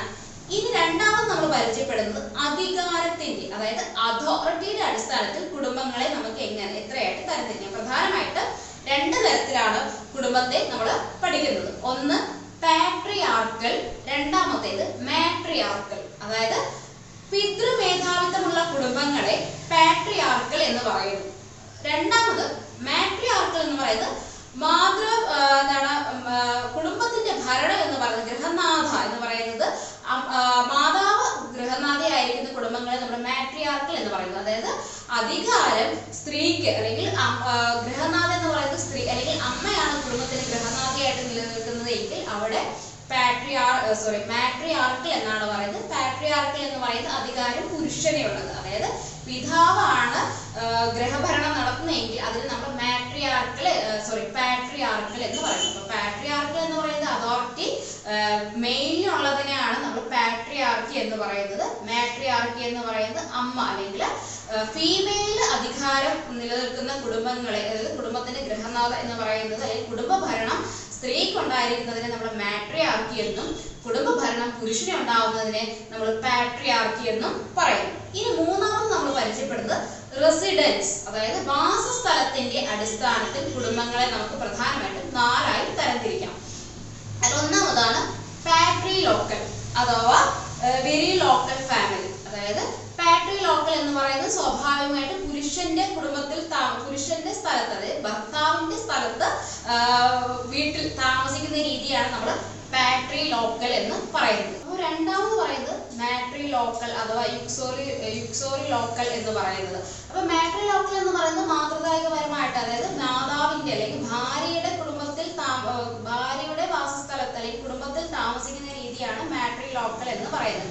ഇനി അവൻകോലോക്കൽ, അതായത് ഭർത്താവിന്റെ അമ്മാവന്റെ കുടുംബത്തിൽ അമ്മാവന്റെ വീട്ടിൽ താമസിക്കുന്നത്, വിവാഹശേഷം ഭർത്താവിന്റെ അമ്മാവന്റെ വീട്ടിൽ താമസിക്കുന്ന രീതിയാണ് അവൻകോലോക്കൽ എന്നുകൊണ്ട് അർത്ഥമാക്കുന്നത്. അത് അടുത്ത നാലാമത് ഡിസ്കസ് ചെയ്യുന്നത് നിയോലോക്കൽ, അതായത് വിവാഹശേഷം ഭാര്യയും ഭർത്താവും പുതിയൊരു സ്ഥലത്തേക്ക്, അതായത് പുതിയൊരു വീട്ടിൽ താമസിക്കുന്നതിനെയാണ് നമ്മൾ നിയോലോക്കൽ എന്നതുകൊണ്ട് അർത്ഥമാക്കുന്നത്. അപ്പൊ 4 തരത്തിലാണ് റെസിഡൻസിന്റെ അടിസ്ഥാനത്തിൽ നമ്മൾ കുടുംബത്തെ പറയുന്നത്. പാട്രിലോക്കൽ എന്ന് പറയുന്നത് വിവാഹശേഷം ഭർത്താവിന്റെ വീട്ടിൽ താമസിക്കുന്ന രീതിയാണ് പാട്രിലോക്കൽ എന്ന് പറയുന്നത്. രണ്ടാമത് മാട്രിലോക്കൽ എന്ന് പറയുന്നത് വിവാഹശേഷം ഭാര്യയുടെ വീട്ടിൽ താമസിക്കുന്ന രീതിയാണ് മാട്രിലോക്കൽ എന്ന് പറയുന്നത്. അടുത്തത് അവൻകോലോക്കൽ എന്ന് പറയുന്നത് അമ്മാവന്റെ വീട്ടിൽ താമസിക്കുക, വിവാഹശേഷം ഭർത്താവിന്റെ അമ്മാവന്റെ വീട്ടിൽ താമസിക്കുന്ന രീതി, അല്ലെങ്കിൽ അമ്മാവന്റെ വീട്ടിൽ വിവാഹശേഷം അമ്മാവന്റെ വീട്ടിൽ താമസിക്കുന്ന രീതിയെ നമ്മൾ അവൻകോലോക്കൽ എന്ന് പറയുന്നു. നാലാമത് നിയോലോക്കൽ, അതായത് നിയോലോക്കൽ എന്ന് പറയുന്നത് വിവാഹശേഷം പുതിയൊരു വീട്ടിലേക്ക് ഭാര്യയും ഭർത്താവും പുതിയൊരു സ്ഥലത്ത് താമസിക്കുന്ന അല്ലെങ്കിൽ പുതിയൊരു വീട്ടിൽ താമസിക്കുന്ന രീതിയാണ് നിയോലോക്കൽ എന്ന് പറയുന്നത്. അപ്പൊ നമ്മൾ അടുത്ത റെസിഡൻസിന്റെ അടിസ്ഥാനത്തിലുള്ള ഫാമിലിനെയാണ് നമ്മൾ ഡിസ്കസ് ചെയ്തത്. ഇനി മൂന്നാമതായിട്ട് നമ്മൾ ഡിസ്കസ് ചെയ്യുന്നത് സ്വത്തിന്റെ അടിസ്ഥാനത്തിൽ, അതായത് ഡീസന്റിന്റെ അടിസ്ഥാനത്തിൽ, വംശത്തിന്റെ അടിസ്ഥാനത്തിൽ എന്നൊക്കെ പറയാം. അപ്പൊ അത്തരത്തിൽ പഠിക്കുവാണെങ്കിൽ 2 തരത്തിലുള്ള കുടുംബങ്ങളെയാണ് നമ്മൾ കാണുന്നത്, പാട്രിലീനിയൽ, മാട്രിലീനിയൽ. അതിൽ പാട്രിലീനിയൽ നമ്മൾ ഓൾറെഡി നമ്മൾ പറഞ്ഞു, പാട്രി എന്ന് പറയുന്നത് പുരുഷനെയാണ് സൂചിപ്പിക്കുന്നത്. അപ്പൊ പാട്രിലീനിയൽ എന്ന് പറയുന്നത് അവകാശം അല്ലെങ്കിൽ കുടുംബത്തിന്റെ അധികാരം അല്ലെങ്കിൽ കുടുംബ സ്വത്ത് എന്ന് പറയുന്നത് സ്വത്ത് ആൺമക്കൾക്ക് ലഭിക്കുന്ന രീതിയാണ് നമ്മൾ പാട്രിലീനിയൽ എന്ന് പറയുന്നത്. ഇനി മാട്രിലീനിയൽ എന്ന് പറയുന്നത് സ്വത്തിന്റെ അവകാശവും കുടുംബത്തിന്റെ അധികാരം അല്ലെങ്കിൽ സ്വത്തിന്റെ അധികാരം പെൺമക്കൾക്ക് ലഭിക്കുന്ന സമ്പ്രദായത്തെയാണ് മാട്രിലീനിയൽ എന്ന് പറയുന്നത്. അപ്പോ എന്താണ്, സ്വത്തുവകകളുടെ അടിസ്ഥാനത്തിൽ എന്താണ് 2 തരത്തിലുള്ള കുടുംബങ്ങൾ നമുക്ക് കാണാനായിട്ട് സാധിക്കും. പാട്രിലീനിയൽ എന്ന് പറയുന്നത് സ്വത്തിന്റെ അധികാരവും കുടുംബത്തിന്റെ വംശപരമയും എല്ലാം തന്നെ പുരുഷ കേന്ദ്രീകൃതമായിട്ട് പോകുന്നതിനെയാണ് നമ്മൾ പാട്രിലീനിയൽ എന്ന് പറയുന്നത്. മാട്രിലീനിയൽ എന്ന് പറയുന്നത് കുടുംബ സ്വത്തും മറ്റു ഘടകങ്ങളും എല്ലാം തന്നെ വംശവും എല്ലാം തന്നെ മാതാവിന്റെ സ്ത്രീ, അതായത് സ്ത്രീയുടെ വംശത്തിലേക്ക് പോകുന്ന രീതിയാണ് എന്ത് പറയുന്നത്, പാട്രിലീനിയൽ എന്ന് പറയുന്നത്. ഇനി അടുത്ത് നമ്മൾ ഡിസ്കസ് ചെയ്യുന്നത് റിലേഷൻഷിപ്പിന്റെ അടിസ്ഥാനത്തിൽ, അതായത് കുടുംബങ്ങളെ റിലേഷൻഷിപ്പിന്റെ അടിസ്ഥാനത്തിൽ എന്ത് വിളിക്കാം, അല്ലെങ്കിൽ എത്ര തരത്തിലുള്ള, അല്ലെങ്കിൽ ബന്ധങ്ങളുടെ അടിസ്ഥാനത്തിൽ കുടുംബങ്ങളെ പ്രധാനമായിട്ടും 2 തരത്തിലാണ് കാറ്റഗറൈസ് ചെയ്യുന്നത്. അതിലൊന്നാണ് കോസാൻജീനിയസ് ഫാമിലി, രണ്ടാമത് കൺജുനൽ ഫാമിലി. അപ്പൊ കോസാൻജീനിയസ് ഫാമിലി എന്ന് പറയുന്നത് ഒരേ രക്തബന്ധത്തിലുള്ള ആളുകൾ ഉൾപ്പെടുന്ന കുടുംബത്തെയാണ് നമ്മൾ കോസാൻജീനിയസ് ഫാമിലി എന്ന് പറയുന്നത്. അപ്പൊ കോസാൻജീനിയസ് ഫാമിലി എന്ന് പറയുന്നത് ഒരേ രക്തത്തിലുള്ള അംഗങ്ങൾ ഉൾപ്പെടുന്നതിനെയാണ് കോസാൻജീനിയസ് ഫാമിലി എന്ന് പറയുന്നത്. അപ്പൊ സാധാരണ രീതിയിൽ നോർമലി വരുന്ന കുടുംബങ്ങളെ നോർമലി നമ്മൾ വെച്ച് പുലർത്തുന്ന കുടുംബ രീതിയിൽ എന്താണ്, നമ്മുടെ അച്ഛൻ അമ്മ മക്കൾ എന്ന് പറയുന്നത് രക്തബന്ധത്തിൽ ഉൾപ്പെടുന്ന ആളുകളാണ്. അപ്പൊ അതിനെയാണ് നമ്മൾ കോസാൻജീനിയസ് ഫാമിലി എന്ന് പറയുന്നത്. രണ്ടാമത് കൺജുനൽ ഫാമിലി എന്ന് പറയുന്നത് വിവാഹത്തിലൂടെ ഉണ്ടാകുന്ന കുടുംബ ബന്ധങ്ങളെയാണ്, അല്ലെങ്കിൽ വിവാഹബന്ധത്തിലൂടെ ഉണ്ടായി വരുന്ന കുടുംബ ബന്ധങ്ങളെയാണ് നമ്മൾ കൺജുനൽ ഫാമിലി എന്ന് പറയുന്നത്. ഒരു വ്യക്തി വിവാഹം കഴിച്ചതിന് ശേഷം പിന്നീട് അദ്ദേഹത്തിന് ആ വിവാഹ ബന്ധത്തിൽ നിന്നും അദ്ദേഹത്തിന് ഉണ്ടാകുന്ന കുടുംബ ബന്ധങ്ങളെ അല്ലെങ്കിൽ കുടുംബത്തെ എന്ന് നമുക്ക് വിളിക്കാം കൺജുനൽ ഫാമിലി എന്ന് വിളിക്കാം. അപ്പൊ പ്രധാനമായിട്ടും 2 തരത്തിലുള്ള ഫാമിലീസ് ആണ് റിലേഷൻഷിപ്പിലൂടെ ഉണ്ടാകുന്നത്. ഒന്ന് കോസാൻജീനിയസ് ഫാമിലി. അപ്പൊ കോസാൻജീനിയസ് ഫാമിലി എന്ന് പറയുന്നത് ഒരേ രക്തബന്ധത്തിലുള്ള ആളുകൾ തമ്മിലുള്ള കുടുംബത്തെയാണ് കോസാൻജീനിയസ് ഫാമിലി എന്ന് പറയുന്നത്. കൺജുനൽ ഫാമിലി എന്ന് പറയുന്നത് വിവാഹ ബന്ധത്തിലൂടെ ഉടലെടുക്കുന്ന കുടുംബത്തെയാണ് എന്ന് പറയുന്നത് കൺജുനൽ ഫാമിലി എന്ന് പറയുന്നത്. അപ്പൊ പ്രധാനമായിട്ടും കുടുംബത്തെ വർഗീകരിച്ചിരിക്കുന്നത് സ്ട്രക്ചർ, റെസിഡൻസ്, റീസൺ, റിലേഷൻഷിപ്പ് എന്നീ രീതികളിലാണ് കുടുംബത്തെ നമ്മൾ വർഗീകരിച്ചിരിക്കുന്നത്. അതിൽ സ്ട്രക്ചറിന്റെ അടിസ്ഥാനത്തിൽ പറയുമ്പോൾ പ്രധാനമായിട്ടും 3 തരത്തിലുള്ള കുടുംബങ്ങളെ നമ്മൾ പരിചയപ്പെടുന്നുണ്ട്. Joint family, extend family, nuclear family. രണ്ടാമത് അധികാരത്തിന്റെ അടിസ്ഥാനത്തിൽ പറയുമ്പോൾ പാട്രിയാർക്കൽ ഫാമിലി, മാട്രിയാർക്കൽ ഫാമിലി. അപ്പൊ പാട്രി എന്നുകൊണ്ട് അർത്ഥമാക്കുന്നത് പുരുഷൻ എന്നുള്ളതും മാട്രി എന്നുകൊണ്ട് അർത്ഥമാക്കുന്നത് സ്ത്രീയും എന്നുള്ള രീതിയിലാണ്. അടുത്തപ്പോൾ അതോറിറ്റി എന്ന് പറയുന്നത് പാട്രിയാർക്കൽ, മാട്രിയാർക്കൽ. അടുത്ത റെസിഡൻസിന്റെ രീതിയിൽ വരുമ്പോൾ നമുക്ക് 4 രീതിയിൽ നമ്മൾ കുടുംബത്തെ പറയുന്നുണ്ട്. ഒന്ന് പാട്രി ലോക്കൽ, മാട്രി ലോക്കൽ, അവൻകോ ലോക്കൽ, നിയോ ലോക്കൽ. അതിൽ പാട്രി ലോക്കൽ എന്ന് പറയുന്നത് ഭർത്താവിന്റെ കുടുംബത്തിൽ താമസിക്കുന്നത്, അല്ലെങ്കിൽ ഭർത്താവിന്റെ വാസസ്ഥലത്ത് കുടുംബത്തിൽ താമസിക്കുന്ന വിവാഹശേഷം ഭാര്യ ഭർത്താവിന്റെ കുടുംബത്തിൽ അല്ലെങ്കിൽ വാസസ്ഥലത്ത് താമസിക്കുന്ന രീതിയാണ് പാട്രി ലോക്കൽ എന്ന് പറയുന്നത്. വിവാഹശേഷം ഭർത്താവ് ഭാര്യയുടെ കുടുംബത്തിൽ താമസിക്കുന്ന രീതിയാണ് നമ്മൾ മാട്രി ലോക്കൽ എന്ന് പറയുന്നത്. അവൻകോ ലോക്കൽ എന്ന് പറയുന്നത് വിവാഹശേഷം അമ്മാവിന്റെ കുടുംബത്തിൽ താമസിക്കുന്ന രീതിയാണ് അവൻകോ ലോക്കൽ എന്ന് പറയുന്നത്. നിയോ ലോക്കൽ എന്ന് പറയുന്നത് എന്താണ്, വിവാഹശേഷം ഭാര്യയും ഭർത്താവും പുതിയൊരു വീട്ടിലേക്ക് താമസിക്കുന്ന രീതിയാണ് നിയോ ലോക്കൽ എന്ന് പറയുന്നത്. അടുത്തത് നമ്മൾ പരിചയപ്പെടുന്നത് ഡീസന്റ്, അതായത് വംശപരമ്പരയുടെ അടിസ്ഥാനത്തിലുള്ള കുടുംബ പശ്ചാത്തലത്തെയാണ് നമ്മൾ പറയുന്നത്. അത് പ്രധാനമായിട്ടും 2 തരത്തിലാണ് പഠിക്കുന്നത്. ഒന്ന് പാട്രിലീനിയൽ. പാട്രിലീനിയൽ എന്ന് പറയുന്നത് എന്താണ്, അച്ഛന്റെ സ്വത്ത് ആൺമക്കൾക്ക് ലഭിക്കുന്ന രീതിയാണ് പാട്രിലീനിയൽ എന്ന് പറയുന്നത്. അപ്പോൾ അവിടെ പുരുഷ പരമ്പരയാണ് അല്ലെങ്കിൽ പുരുഷ വംശമാണ് ഇതിൽ നിന്ന് പോകുന്നത്. അതായത് സ്വത്തിന്റെ അധികാരവും അല്ലെങ്കിൽ അച്ഛന്റെ മരണശേഷം സ്വത്തും മറ്റു വകകളും എല്ലാം തന്നെ ആൺമക്കൾക്ക് ലഭിക്കുന്ന രീതിയാണ് നമ്മൾ പാട്രിലീനിയൽ എന്ന് പറയുന്നത്. രണ്ടാമത് മാട്രിലീനിയൽ എന്ന് പറയുന്നത് അവിടെ അമ്മയുടെ മരണശേഷം അല്ലെങ്കിൽ സ്ത്രീക്ക് പ്രാധാന്യം കൊടുക്കുന്ന രീതിയാണ് മാട്രിലീനിയൽ എന്ന് പറയുന്നത്. അടുത്ത നമ്മൾ റിലേഷൻഷിപ്പിന്റെ അടിസ്ഥാനത്തിൽ 2 തരത്തിലുള്ള കുടുംബങ്ങളെ പരിചയപ്പെടുന്നുണ്ട്. അതിലൊന്ന് കോസാൻജീനിയസ് ഫാമിലി. കോസാൻജീനിയസ് ഫാമിലി എന്ന് പറയുന്നത് ഒരേ രക്തബന്ധത്തിലുള്ള ആളുകൾ ഉൾപ്പെടുന്ന കുടുംബത്തെ നമ്മൾ കോസാൻജീനിയസ് ഫാമിലി എന്ന് പറയുന്നു. കൺജുനൽ ഫാമിലി എന്നുള്ളതാണ് രണ്ടാമത്തെ കാറ്റഗറീസ് ആയിട്ട് വരുന്നത്. കൺജുനൽ ഫാമിലി എന്ന് പറയുന്നതാണ് വിവാഹശേഷം ഉണ്ടായി വരുന്ന അല്ലെങ്കിൽ ഉടലെടുക്കുന്ന കുടുംബ ബന്ധത്തെയാണ് നമ്മൾ കൺജുനൽ ഫാമിലി എന്ന് പറയുന്നത്. അപ്പൊ ഇവിടെ എന്ന് പറയുന്നത് വിവാഹബന്ധത്തിലൂടെ ഉണ്ടാകുന്ന പറയുന്നത് ഒരു സ്ത്രീ പുരുഷൻ എന്ന് പറയുമ്പോൾ 2 പേര് 2 കുടുംബത്തിൽ 2 ബ്ലഡ് റിലേഷനിൽ വരുന്ന ആളുകൾ. അവർ തമ്മിൽ ഫോം ചെയ്യുമ്പോൾ ഉണ്ടാകുന്ന അവരിൽ നിന്ന് പിന്നീട് ഉടലെടുക്കുന്ന അല്ലെങ്കിൽ അവർ ക്രിയേറ്റ് ചെയ്യുന്ന കുടുംബത്തെയാണ് കൺജുനൽ ഫാമിലി എന്ന് പറയുന്നത്. അപ്പൊ ഇത്രയുമാണ് ഫാമിലിയുടെ പ്രധാനപ്പെട്ട കാറ്റഗറീസ്. ഇനി അടുത്ത് നമ്മൾ ഡിസ്കസ് ചെയ്യുന്നത് പ്രധാനമായിട്ടും കുടുംബ ബന്ധത്തിലും മാരേജിലും വന്നിട്ടുള്ള ചേഞ്ചസും ട്രെൻഡ്സും ആണ് ഡിസ്കസ് ചെയ്യുന്നത്. അപ്പോൾ നമ്മൾ പ്രധാനമായിട്ടും മാരേജ് അല്ലെങ്കിൽ ഫാമിലി എന്നൊരു കോൺസെപ്റ്റിൽ വന്നിട്ടുള്ള മാറ്റം ചേഞ്ചസിൽ പ്രധാനമായിട്ടും ഒന്നാമത് പറയുന്നത് changes in the regulation of sexual and reproductive functions എന്നുള്ളതാണ്. അതായത് വിവാഹം അല്ലെങ്കിൽ കുടുംബം അല്ലെങ്കിൽ വിവാഹത്തിലൂടെ രൂപീകരിക്കപ്പെടുന്ന കുടുംബ ബന്ധങ്ങളിലൂടെ ആയിരുന്നു ആളുകളുടെ അല്ലെങ്കിൽ സെക്ഷുവൽ സാറ്റിസ്ഫാക്ഷൻ അല്ലെങ്കിൽ സെക്ഷുവൽ നീഡ്സ് ഫുൾഫിൽ ചെയ്യാനുള്ള ഒരു ഇൻസ്റ്റിറ്റ്യൂഷൻ എന്ന രീതിയിലാണ് മാരേജിനെയും ഫാമിലിയെയും ആദ്യകാലങ്ങളിൽ കണ്ടിരുന്നത്. പക്ഷെ ഇന്ന് കാലങ്ങളിൽ ഈ പറയുന്ന ഘടകങ്ങൾക്ക് മാരേജ് എന്നുള്ളത് അടിസ്ഥാനപരമായിട്ട് ഒരു വസ്തുതയായിട്ട് അല്ലെങ്കിൽ അടിസ്ഥാന ആവശ്യമായിട്ട് ആളുകൾ പരിഗണിക്കുന്നില്ല എന്നുള്ളതാണ് ഒന്നാമത് വന്നിട്ടുള്ള മാറ്റം. അതായത് വ്യക്തിപരമായിട്ടുള്ള ആവശ്യങ്ങൾ നിറവേറ്റാൻ വിവാഹം എന്നുള്ളത് അല്ലെങ്കിൽ വിവാഹം കുടുംബം എന്നുള്ള ഒരു മാനദണ്ഡമായിട്ട് ഇന്നത്തെ ആളുകൾ ഇന്ന് പരിഗണിക്കുന്നില്ല എന്നുള്ളതാണ് ഒന്നാമത്തെ പോയിന്റ്.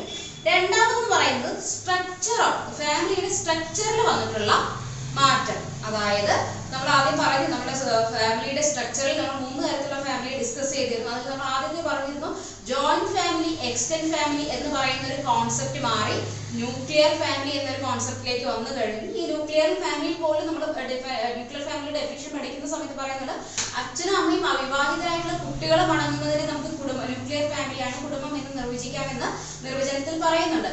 പക്ഷേ ഇന്ന് കുട്ടികൾ ആവശ്യമില്ല എന്ന രീതിയിൽ, അതായത് ഭാര്യയും ഭർത്താവും അടങ്ങുന്നതിനെയും കുടുംബം എന്ന് വിളിക്കാമെന്ന് നിർവചിക്കുന്നുണ്ട്. അപ്പോൾ കുടുംബത്തിന്റെ സ്ട്രക്ചർ എന്ന് പറയുന്നതിൽ നിന്നുള്ള സ്ട്രക്ചറിൽ മാറ്റം വന്നിട്ടുണ്ട്, ഘടനയിൽ മാറ്റം വന്നിട്ടുണ്ട്. അച്ഛന്, അമ്മ, മക്കൾ എന്ന് പറയുന്ന ഒരു ഘടനയിൽ മാറ്റം വന്നിട്ടുണ്ട്. സങ്കല്പം മാറ്റങ്ങൾക്ക് വിധേയമായി കൊണ്ടിരിക്കുന്നു എന്നുള്ളതാണ് രണ്ടാമതായിട്ട് പറയുന്ന മാറ്റം. മൂന്നാമതായിട്ട് പറയുന്നത് എക്കണോമിക് ഇൻഡിപെൻഡൻസ്. അതായത് ആദ്യ കാലഘട്ടങ്ങളിൽ കുടുംബങ്ങളിൽ വരുമാന മാർഗം എന്ന് പറയുന്നത് പുരുഷ കേന്ദ്രീകൃതമായിരുന്നു. അല്ലെങ്കിൽ കുടുംബത്തിൽ ഒരാൾ മാത്രം ജോലിക്ക് പോവുകയും വരുമാനം കണ്ടെത്തുകയും ചെയ്യുന്ന രീതിയിൽ നിന്ന് എന്താണ് ഇതിപ്പോ സ്ത്രീയും പുരുഷനും ഭാര്യയും ഭർത്താവും കുടുംബത്തിൽ നിന്ന് ഉപജീവന മാർഗം തേടി പോവുകയും വരുമാനം കണ്ടെത്തുകയും ചെയ്യുന്ന രീതി വന്നതോടുകൂടി സ്ത്രീകൾ കുറച്ചുകൂടെ എക്കണോമിക്കലി ഇൻഡിപെൻഡന്റ് ആയി തുടങ്ങി. അതായത് കുടുംബത്തിൽ രണ്ടുപേരും സമ്പാദ്യശീലം ഉണ്ടാക്കിയെടുക്കുന്ന ഒരു രീതി കുടുംബത്തിൽ വരുന്നുണ്ട്. അപ്പൊ ഇതാണ് മൂന്നാമതായിട്ട് വരുന്ന പ്രധാനപ്പെട്ട മാറ്റം. അടുത്തായിട്ട് ഡിസ്കസ് ചെയ്യുന്നത് റിലീജിയസ് വാല്യൂസ്. അതായത് കുടുംബത്തിനിടയിൽ റിലീജിയസ് ആയിട്ടുള്ള അല്ലെങ്കിൽ കൾച്ചറൽ വാല്യൂസ് എന്ന് പറയുന്നത് കുറഞ്ഞു വരുന്നു. അതായത് മതപരമായിട്ടുള്ള വിശ്വാസങ്ങൾ കുടുംബത്തിൽ കുടുംബങ്ങളിൽ മാറ്റങ്ങൾക്ക് വിധേയമാക്കുന്നു. അതായത് ആദ്യകാലങ്ങളിൽ മതത്തിന് വളരെയധികം പ്രാധാന്യം കൊടുത്തിരുന്നുവെങ്കിൽ ഇന്ന് മതവിശ്വാസം എന്ന് പറയുന്നത് കുടുംബത്തിൽ ഇല്ല, അല്ലെങ്കിൽ കുടുംബങ്ങളിൽ മതവിശ്വാസം വെച്ച് പുലർത്തുന്ന ആളുകളുടെ എണ്ണം കുറവാണ്. അപ്പൊ അതാണ് മതപരമായിട്ടുള്ള വിശ്വാസങ്ങളുടെ തകർച്ചയ്ക്ക് കാരണമായിട്ടുണ്ട് എന്നുള്ളതാണ് മറ്റൊരു ഘടകമായിട്ട് പറയുന്നത്. അടുത്തായിട്ട് ഡിസ്കസ് ചെയ്യുന്നത് സോഷ്യൽ ഫങ്ഷൻസിൽ വന്നിട്ടുള്ള മാറ്റം. അതായത് കുടുംബത്തിന്റെ അടിസ്ഥാനപരമായിട്ടുള്ള അല്ലെങ്കിൽ കുടുംബം പരിപാലിക്കേണ്ട അല്ലെങ്കിൽ കുടുംബത്തിൻ്റെതായിട്ടുള്ള ധർമ്മങ്ങളിൽ നിന്ന് കുടുംബം എന്ന് പറയുന്ന സങ്കല്പം വ്യതിചലിച്ച് തുടങ്ങിയിരിക്കുന്നു. അതായത് കുട്ടികളുടെ പരിപാലനം എന്നുള്ളത് ഒരു എക്സാമ്പിളായിട്ട് എടുത്തു കഴിഞ്ഞാൽ കുട്ടികളെ പരിപാലിക്കുക എന്നൊരു രീതി മറ്റു പല ഏജൻസിക്ക് നമ്മൾ കൊടുക്കുന്ന സ്ഥിതി ഉണ്ട്. അതായത് കുട്ടികളെ നമ്മൾ ആദ്യകാലങ്ങളിൽ കുട്ടികളെ വീട്ടിൽ നിന്ന് തന്നെയാണ് വളർത്തിയിരുന്നത്. ഒരു കാലഘട്ടങ്ങളിൽ ജോലിക്ക് പോകാതിരുന്ന സ്ത്രീകൾ ഉള്ളത് കൊണ്ട് തന്നെ കുട്ടികളെ പരിപാലിക്കുന്ന ഡ്യൂട്ടി എന്നത് സ്ത്രീകളിൽ അധിഷ്ഠിതമായിരുന്നു. എന്നാൽ ഇന്ന് സ്ത്രീയും എക്കണോമിക്കലി ഇൻഡിപെൻഡന്റ് ആയതോടുകൂടി കുട്ടികളെ കിൻഡർ ഗാർഡൻസിന് മറ്റും ഇടുന്ന ഒരു രീതി ഉണ്ട്. അപ്പോൾ സമൂഹത്തിൽ കുടുംബത്തിന്റെ ഫംഗ്ഷനിൽ തന്നെ മാറ്റം ഉണ്ടായിക്കൊണ്ടിരിക്കുന്നു എന്നതാണ് ഇതുകൊണ്ട് അർത്ഥമാക്കുന്നത്.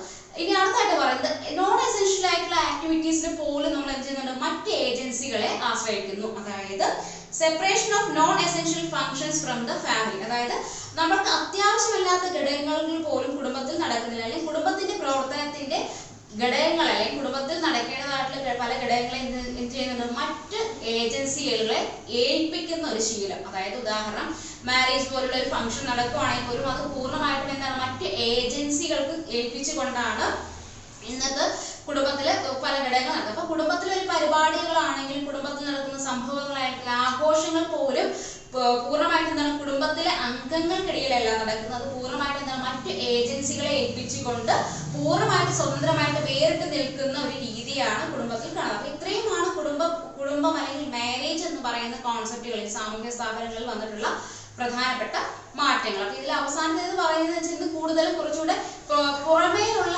ഏജൻസികളാണ് കുടുംബത്തിന്റെ ഫങ്ഷൻസ് നടത്തിവരുന്നത് അല്ലെങ്കിൽ നടപ്പിലാക്കുന്നത്. അപ്പൊ പൂർണ്ണമായിട്ടും കുടുംബ ബന്ധങ്ങൾക്കിടയിലുള്ള അടുപ്പം എന്ത് ചെയ്യുന്നുണ്ട്, കുറഞ്ഞു പോകുന്നതിന് ഇത് കാരണമാകും. അപ്പൊ ഇത്രയുമാണ് പ്രധാനമായിട്ട് കുടുംബത്തിൽ വന്നിട്ടുള്ള, അതായത് പരമ്പരാഗത കുടുംബ വിവാഹം എന്ന സങ്കല്പത്തിൽ നിന്ന് മാറ്റം ഉണ്ടായിരിക്കുന്ന കാരണങ്ങളായിട്ട് ചൂണ്ടിക്കാണിക്കുന്നത്. ഇനി നമ്മൾ അടുത്തതായിട്ട് ഡിസ്കസ് ചെയ്യുന്ന അല്ലെങ്കിൽ അടുത്തതായിട്ട് പറയുന്ന സാമൂഹ്യ സ്ഥാപനം എന്ന് പറയുന്നത് കിൻഷിപ്പ് ആണ്, അഥവാ ബന്ധുത്വം. റോബിൻ ഫോക്സ് ബന്ധത്തെ നിർവചിക്കുന്നത് യഥാർത്ഥമോ സാങ്കല്പികമോ ആയ രക്തബന്ധത്താൽ ബന്ധിക്കപ്പെട്ടിട്ടുള്ള ആളുകളെയാണ് ബന്ധുത്വം അഥവാ കിൻഷിപ്പ് എന്ന് റോബിൻ ഫോക്സ് നിർവചിക്കുന്നു. അതായത് റോബിൻ ഫോക്സിന്റെ അഭിപ്രായത്തിൽ യഥാർത്ഥമോ സാങ്കല്പികമോ ആയിട്ടുള്ള രക്തബന്ധത്താൽ ബന്ധിക്കപ്പെട്ടിട്ടുള്ള ആളുകളെയാണ് ബന്ധുത്വം അഥവാ കിൻഷിപ്പ് എന്നാണ് അദ്ദേഹം നിർവചിക്കുന്നത്. ഹാരി എം ജോൺസൺ കിൻഷിപ്പിനെ, അതായത് ബന്ധുത്വത്തെ പ്രധാനമായിട്ടും 6 സവിശേഷതകളിലൂടെയാണ് നോക്കിക്കാണുന്നത്. അതിൽ ഒന്നാമത്തേതാണ് സെക്സ് എന്ന് പറയുന്നത്. അതായത് രക്തബന്ധത്തെ, അതായത് നമ്മള് ബ്രദർ, സിസ്റ്റർ, ഫാദർ, മദർ എന്നീ പറയുന്ന പദങ്ങൾ രക്തബന്ധത്തെ മാത്രമല്ല ചൂണ്ടിക്കാണിക്കുന്നത്, പകരം എന്താണ്, അത് വ്യത്യസ്ത ബന്ധങ്ങളെയും ചൂണ്ടിക്കാണിക്കുന്നു. അതായത് നമ്മൾ പ്രൈമറിയിൽ നമ്മൾ ഉപയോഗിക്കുന്ന, അതായത് ബ്രദർ, സിസ്റ്റർ എന്ന് പറയുന്ന പദങ്ങളെല്ലാം തന്നെ ഡയറക്റ്റ് രക്തബന്ധത്തെ മാത്രമല്ല അത് സൂചിപ്പിക്കുന്നത്, അത് മറ്റു ബന്ധങ്ങളെ കൂടെ സൂചിപ്പിക്കുന്നു എന്നതാണ് അദ്ദേഹം പറയുന്നത്. രണ്ടാമതായിട്ട് അദ്ദേഹം പറയുന്ന സവിശേഷതകൾ ഒന്നാണ് ജനറേഷൻ. അതായത് ഒരു വ്യക്തിയും അവർ പരാമർശിക്കുന്ന ബന്ധവും തമ്മിലുള്ള ഒരു ജനറേഷനെ സൂചിപ്പിക്കുന്നു. അതായത് ഉദാഹരണം, ഗ്രാൻഡ് ഫാദർ എന്ന് പറയുന്നത് ഒരു വ്യക്തി, ഒരു കുട്ടി അദ്ദേഹത്തിന് ഗ്രാൻഡ് ഫാദറിനെ ചൂണ്ടിക്കാണിക്കുമ്പോൾ അതെന്താണ്, രണ്ട് ജനറേഷനെയാണ് അത് കാണിക്കുന്നത്. കാരണം ആ കുട്ടിയെ സംബന്ധിച്ചിടത്തോളം ആ കുട്ടിയുടെ ഫാദറിന്റെ ഫാദറാണ്. അപ്പൊ എന്താണ്, ഒരു ജനറേഷനെയാണ് അത് ചൂണ്ടിക്കുന്നത്. അപ്പൊ ഒരു വ്യക്തി അദ്ദേഹം പരാമർശിക്കുന്ന ബന്ധം ഏതാണോ അത് ഒരു ജനറേഷനെ കൂടെ കാണിക്കുന്നു അല്ലെങ്കിൽ ചൂണ്ടിക്കാണിക്കുന്നു എന്നുള്ളതാണ് രണ്ടാമതായിട്ട് ജോൺസൺ ചൂണ്ടിക്കാണിക്കുന്ന ജനറേഷൻ എന്ന് പറയുന്ന പോയിന്റിൽ അല്ലെങ്കിൽ സവിശേഷത കൊണ്ട് അർത്ഥമാക്കുന്നത്. മൂന്നാമത് പറയുന്നത് അഫിനിറ്റി ഓർ ക്ലോസ്നെസ്. ഇതുകൊണ്ട് അർത്ഥമാക്കുന്നത് എല്ലാ ബന്ധങ്ങളും ഒന്നുകിൽ രക്തബന്ധമോ അല്ലെങ്കിൽ വിവാഹത്തിലൂടെയോ ഉണ്ടാകുന്നതാണ്. അതായത് സമൂഹത്തിൽ നിലനിൽക്കുന്ന എല്ലാ ബന്ധങ്ങളും അല്ലെങ്കിൽ ബന്ധുത്വങ്ങളും ഏത് വഴിയാണ്, ഒന്നുകിൽ രക്തബന്ധമായിരിക്കാം അല്ലെങ്കിൽ വിവാഹം വഴി ഉണ്ടാകുന്ന ബന്ധങ്ങളാണ് എന്നുള്ളതാണ് ക്ലോസ്നെസ് അല്ലെങ്കിൽ അഫിനിറ്റി എന്നതുകൊണ്ട് അദ്ദേഹം അർത്ഥമാക്കുന്നത്. അടുത്തത് ബൈഫർക്കേഷൻ. ബൈഫർക്കേഷൻ എന്നുകൊണ്ട് പറയുന്നത് ഒരു പ്രത്യേക തരംതിരിവിലൂടെ പരാമർശിക്കുന്ന ബന്ധത്തെയാണ് ബൈഫർക്കേഷൻ എന്നുകൊണ്ട് ഉദ്ദേശിക്കുന്നത്. ഉദാഹരണം, മകളുടെ മകൾ അല്ലെങ്കിൽ മകന്റെ മകൻ എന്ന് പറയുന്ന രീതി. അപ്പൊ അത്തരത്തിലുള്ള പ്രത്യേക തരംതിരിവോട് കൂടി കാണിക്കുന്ന ബന്ധങ്ങളെയാണ് ബൈഫർക്കേഷൻ എന്ന് പറയുന്നത്. ബന്ധത്തിന്റെ സാമീപ്യത്തിന്റെ അടിസ്ഥാനത്തിൽ നിർവചിക്കുന്ന ബന്ധത്തെയാണ് ലിങ്കേജ് എന്ന് പറയുന്നത്. അതായത് ലിങ്കേജ് എന്ന് പറയുന്നത് ബന്ധത്തിന്റെ സാമീപ്യത്തിന്റെ അടിസ്ഥാനത്തിൽ നിർവചിക്കുന്ന ബന്ധത്തെ ലിങ്കേജ് കിൻഷിപ്പ് എന്ന് വിളിക്കുന്നു. ഇനി അടുത്ത് പറയുന്നത് കൊളാറ്ററാലിറ്റി. അതായത് നേരിട്ടുള്ള ബന്ധുവിന്റെ ബന്ധുവായി മാറുന്ന ബന്ധത്തെയാണ്, അതായത് നേരിട്ടുള്ള ബന്ധുവിന്റെ ബന്ധുവായി മാറുന്ന ബന്ധത്തെയാണ് കൊളാറ്ററാലിറ്റി എന്ന് പറയുന്നത്. ഉദാഹരണം, അച്ഛന്റെ സഹോദരൻ എന്ന് പറയുന്നത്, അതായത് നമ്മളുടെ ബന്ധുവിന്റെ, നമ്മളുമായിട്ട് നേരിട്ട് ബന്ധം കൽപ്പിക്കുന്ന ബന്ധുവിന്റെ ബന്ധു എന്നതിനെയാണ് നമ്മൾ കൊളാറ്ററാലിറ്റി എന്നുകൊണ്ട് ഉദ്ദേശിക്കുന്നത്. അപ്പൊ അതായത് നേരിട്ടുള്ള ബന്ധുവിന്റെ ബന്ധുവായി വരുന്ന കിൻഷിപ്പിനെയാണ് ഇതുകൊണ്ട് അർത്ഥമാക്കുന്നത്. ഉദാഹരണം, അച്ഛന്റെ സഹോദരൻ എന്ന് പറയുന്നത് ഇത്തരത്തിലുള്ള ബന്ധമാണ്. ഇനി അടുത്ത് പ്രധാനമായിട്ടും കിൻഷിപ്പിന്റെ ടൈപ്സ് ആണ്. എത്ര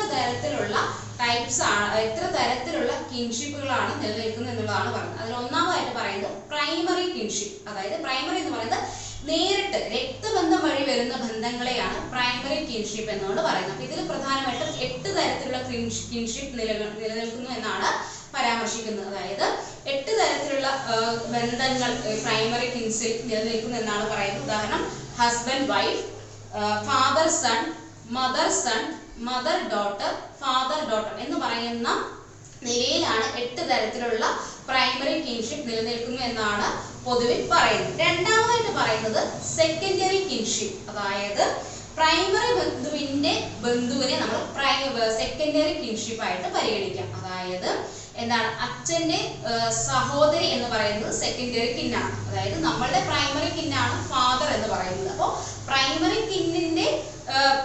കിന്നിന്റെ ബന്ധുവായിട്ട് വരുന്നത്, അപ്പൊ പ്രൈമറി കിന്ന്, ഇപ്പൊ ഫാദറിന്റെ സഹോദരി എന്ന് പറയുന്നത് നമുക്ക് സെക്കൻഡറി ആണ്. സഹോദരിയുടെ ഭർത്താവ്, അതായത് ഫാദറിന്റെ സഹോദരിയുടെ ഹസ്ബൻഡ് എന്ന് പറയുന്നതും എന്താണ് സെക്കൻഡറി കിന്നായിട്ട് പരിഗണിക്കാം. അതായത് നമ്മുടെ പ്രൈമറി കിൻഷിപ്പിലുള്ള വ്യക്തിയുടെ ബന്ധുവിനെ നമുക്ക് സെക്കൻഡറി കിൻഷിപ്പിൽ ഉൾപ്പെടുത്തുന്നു എന്നുള്ളതാണ്. ഇനി മൂന്നാമത് പറയുന്നതാണ് ടെറിട്ടറി കിൻഷിപ്പ്. അതായത് ടെറിട്ടറി എന്നോട് ഉദ്ദേശിക്കുന്നത് ഒരു വ്യക്തിക്ക് തന്റെ കുടുംബത്തിലുള്ളവരുമായി 8 തരത്തിലുള്ള ബന്ധം ഉണ്ടായിരിക്കും എന്നാണ് ഇതിൽ പറയുന്നത്.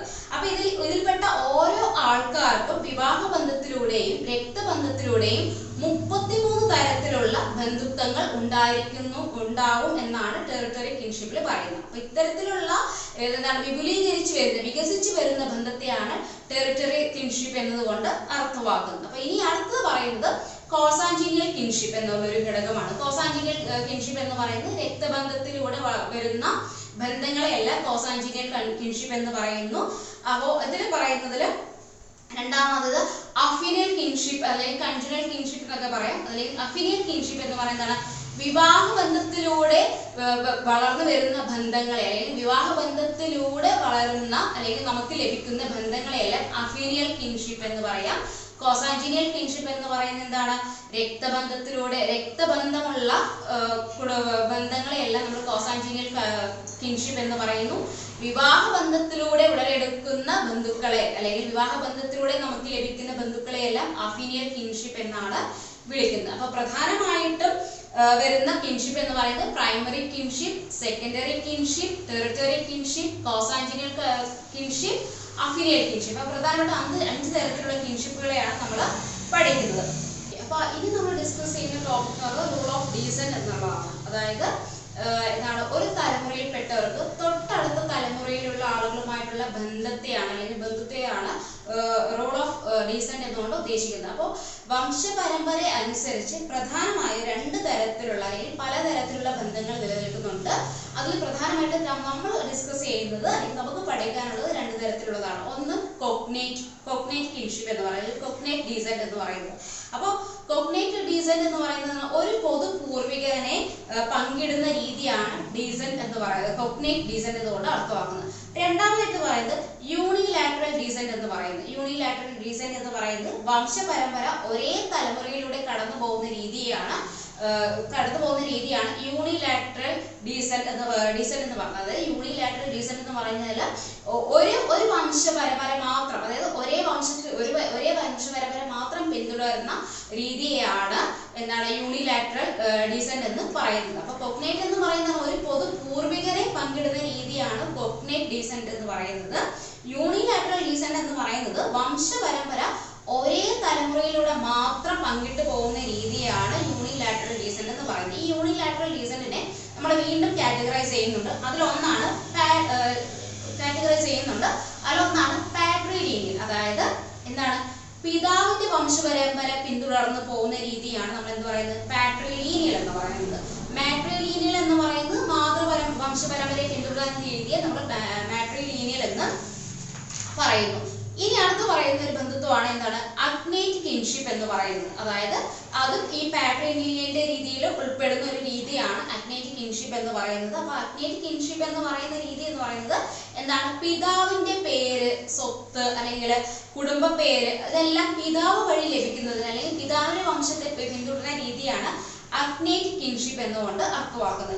ഇനി അടുത്ത് യുട്ടേറിയൻ കിൻഷിപ്പ് എന്ന രീതിയുണ്ട്. അതെന്ന് പറയുന്നത് കുടുംബത്തിന്റെ പേര് അല്ലെങ്കിൽ വ്യക്തികളുടെ ഇനീഷ്യൽ അല്ലെങ്കിൽ കുടുംബ പേര്, സ്വത്ത്, അവകാശം ഇതെല്ലാം മാതാവ് വഴി അല്ലെങ്കിൽ മാതാവിന്റെ വംശത്തിലൂടെ ട്രാൻസ്മിറ്റ് ചെയ്യുന്ന രീതിയാണ് യുട്ടേറിയൻ കിൻഷിപ്പ് എന്ന് പറയുന്നത്.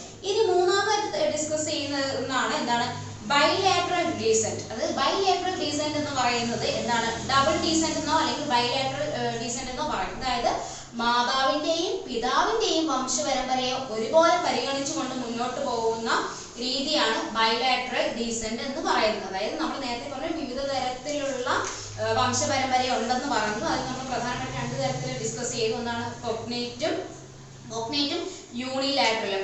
ഈ കോഗ്നേറ്റ് എന്ന് പറയുന്നത് ഒരു പൂർവികനെ പൊതുവായിട്ട് പങ്കിടുന്ന രീതിയാണ് നമ്മൾ കോഗ്നേറ്റ് ഡീസന്റ് എന്ന് പറയുന്നത്. ഇതിനകത്ത് രണ്ടാമത് പറയുന്നതിനെയാണ് നമ്മൾ യൂണിലാറ്ററൽ ഡീസന്റ് എന്ന് പറയുന്നത്. അതായത് ഒരേ വംശപരമ്പര പിന്തുടർന്ന് പോകുന്നത്, വംശപരമ്പര വംശപരമ്പര ഒരേ തലമുറയിലൂടെ പങ്കിട്ട് പോകുന്ന രീതിയെയാണ് നമ്മൾ യൂണിലാറ്ററൽ ഡിസെന്റ് എന്ന് പറയുന്നത്. അതിനകത്ത് വരുന്നതാണ് എന്ത്? പാട്രിലീനിയലും മാട്രിലീനിയലും. അപ്പോൾ പാട്രിലീനിയൽ എന്ന് പറയുന്നത് പിതാവ് വഴി പങ്കിട്ട് വരുന്ന അല്ലെങ്കിൽ പിതാവിന്റെ തലമുറയിലൂടെ അല്ലെങ്കിൽ പിതാവിന്റെ വംശപരമ്പര തലമുറകളിലൂടെ കടന്നു പോകുന്ന രീതിയെയാണ് നമ്മൾ പാട്രിലീനിയൽ എന്ന് പറയുന്നത്.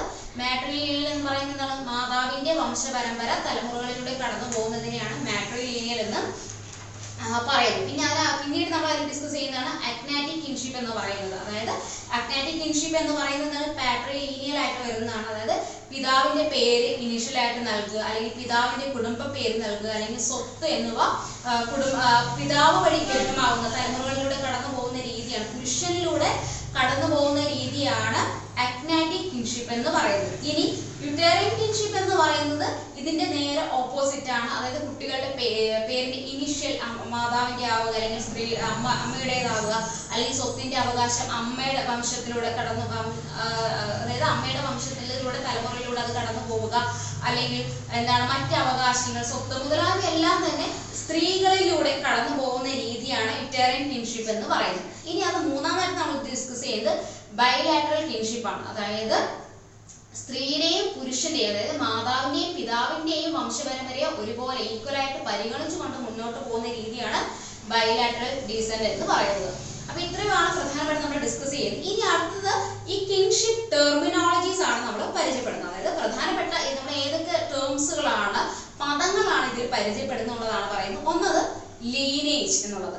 അത് ലീനേജ് എന്ന് പറയുന്നത് പേരൻസ് വഴി ലഭിക്കുന്ന ബന്ധങ്ങളെയാണ് നമ്മൾ ലീനേജ് എന്നുകൊണ്ട് അർത്ഥമാക്കുന്നത്. നമ്മൾ നേരത്തെ പറഞ്ഞു പാട്രിലീനിയൽ, മാട്രിലീനിയൽ എന്നൊക്കെ പറയുന്നതാണ് പിതാവ് വഴിയും മാതാവ് വഴിയൊക്കെ ലഭിക്കുന്ന ബന്ധങ്ങളാണ്, അല്ലെങ്കിൽ വഴി ലഭിക്കുന്ന ബന്ധങ്ങളെയാണ്. അപ്പൊ മാട്രിലീനിയൽ റിലേഷൻ എന്ന് പറയുന്നതാണ് പിതാവിന്റെ വംശപരമ്പരയാണ് നമ്മൾ പാട്രിലീനിയൽ എന്ന് പറയുന്നത്.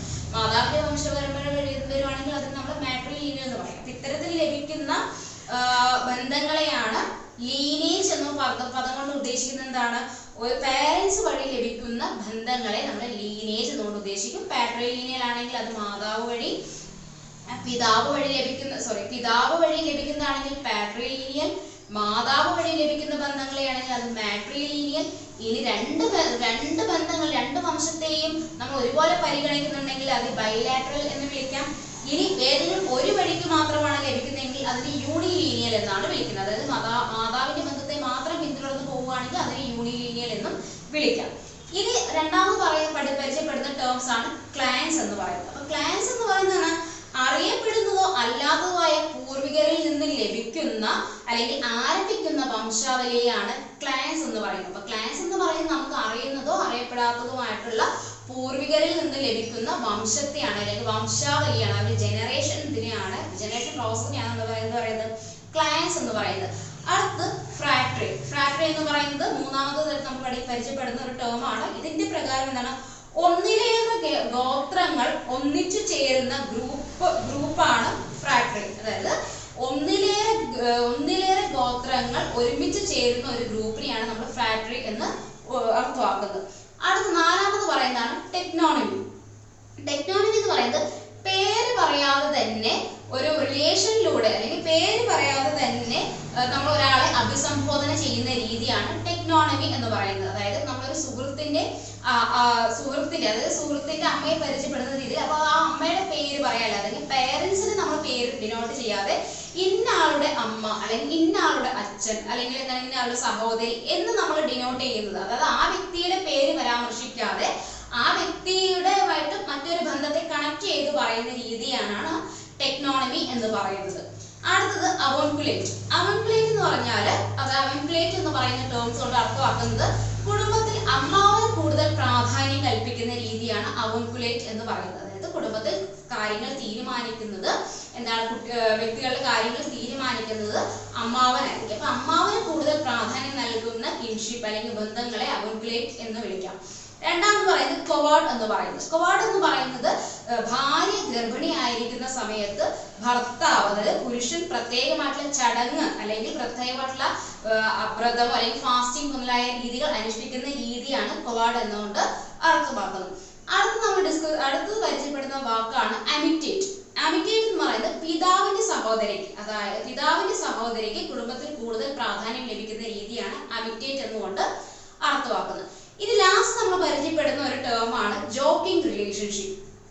അതായത് ജോക്കിംഗ് റിലേഷൻഷിപ്പ് എന്ന് പറയുന്നത് ബന്ധങ്ങൾക്കിടയിൽ, കുടുംബ ബന്ധങ്ങൾക്കിടയിൽ ബന്ധങ്ങൾ കൂടുതൽ ദൃഢമാക്കുന്നതിന് വേണ്ടിയിട്ടുള്ള, അതിനെ തമാശ രൂപത്തിലുള്ള ബന്ധങ്ങൾ സൃഷ്ടിക്കുന്നതിനെയാണ് എന്താണ് ജോക്കിംഗ് റിലേഷൻഷിപ്പ് എന്ന് പറയുന്നത്. സ്വാഭാവികമായിട്ടും കംപ്ലീറ്റ്ലി ഒരു എന്റർടൈൻമെന്റ് ഉണ്ടാക്കിയെടുക്കുന്ന രീതിയെയാണ് നമ്മൾ ജോക്കിംഗ് റിലേഷൻഷിപ്സ് എന്ന് പറയുന്നത്. അതായത് കസിൻസിനിടയിൽ ഉണ്ടാവുന്ന സൗഹൃദം അല്ലെങ്കിൽ അവർക്കിടയിൽ ഉണ്ടാകുന്ന തമാശകൾ, ഇതിനെയൊക്കെയാണ് നമ്മൾ ജോക്കിംഗ് റിലേഷൻഷിപ്പ് എന്ന ടേംസ് കൊണ്ട് അർത്ഥമാക്കുന്നത്. അപ്പോൾ പ്രധാനമായിട്ടും കിൻഷിപ്പിൽ നമ്മൾ ഉപയോഗിക്കുന്ന അല്ലെങ്കിൽ പരിചയപ്പെടുന്ന വാക്കുകളാണ് ലീനേജ്, ക്ലാൻസ്, ഫ്രാട്രി, ടെക്നോണമി, അവോൻകുലേറ്റ്, കൊവാർഡ്, ജോക്കിംഗ് റിലേഷൻഷിപ്പ് മുതലായ, അമിറ്റേറ്റ് മുതലായവ. അപ്പോൾ ഇവ ഓരോന്നും കിൻഷിപ്പിൽ നമ്മൾ പല ടേംസുകൾ അല്ലെങ്കിൽ പല ഘട്ടങ്ങളിലും ഈ ടേംസ് യൂസ് ചെയ്യുന്നുണ്ട്. അപ്പോൾ പ്രധാനമായിട്ടും മാരേജ്, ഫാമിലി, കിൻഷിപ്പ് എന്ന് പറയുന്ന 3 സാമൂഹ്യ സ്ഥാപനങ്ങളാണ് നമ്മൾ രണ്ടാമത്തെ യൂണിറ്റിൽ പ്രധാനമായിട്ട് ഡിസ്കസ് ചെയ്യുന്നത്. അപ്പോൾ ഇതിൽ പ്രധാനമായിട്ട് വരുന്നത് ഓരോ മാരേജിന്റെ ഓരോ ടൈപ്സുകളാണ് നമ്മൾ ഈ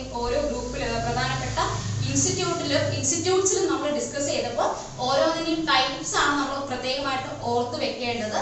അപ്പൊ ഈ ഒരു ക്ലാസ്സിലൂടെ മൂന്ന് ഇൻസ്റ്റിറ്റ്യൂഷൻസിനെ കുറിച്ചുള്ള കോൺസെപ്റ്റുകൾ ക്ലിയർ ആയെന്ന് വിചാരിക്കുന്നു. അപ്പൊ അടുത്ത വീഡിയോയിൽ അടുത്ത യൂണിറ്റുമായിട്ട് നമുക്ക് കാണാം.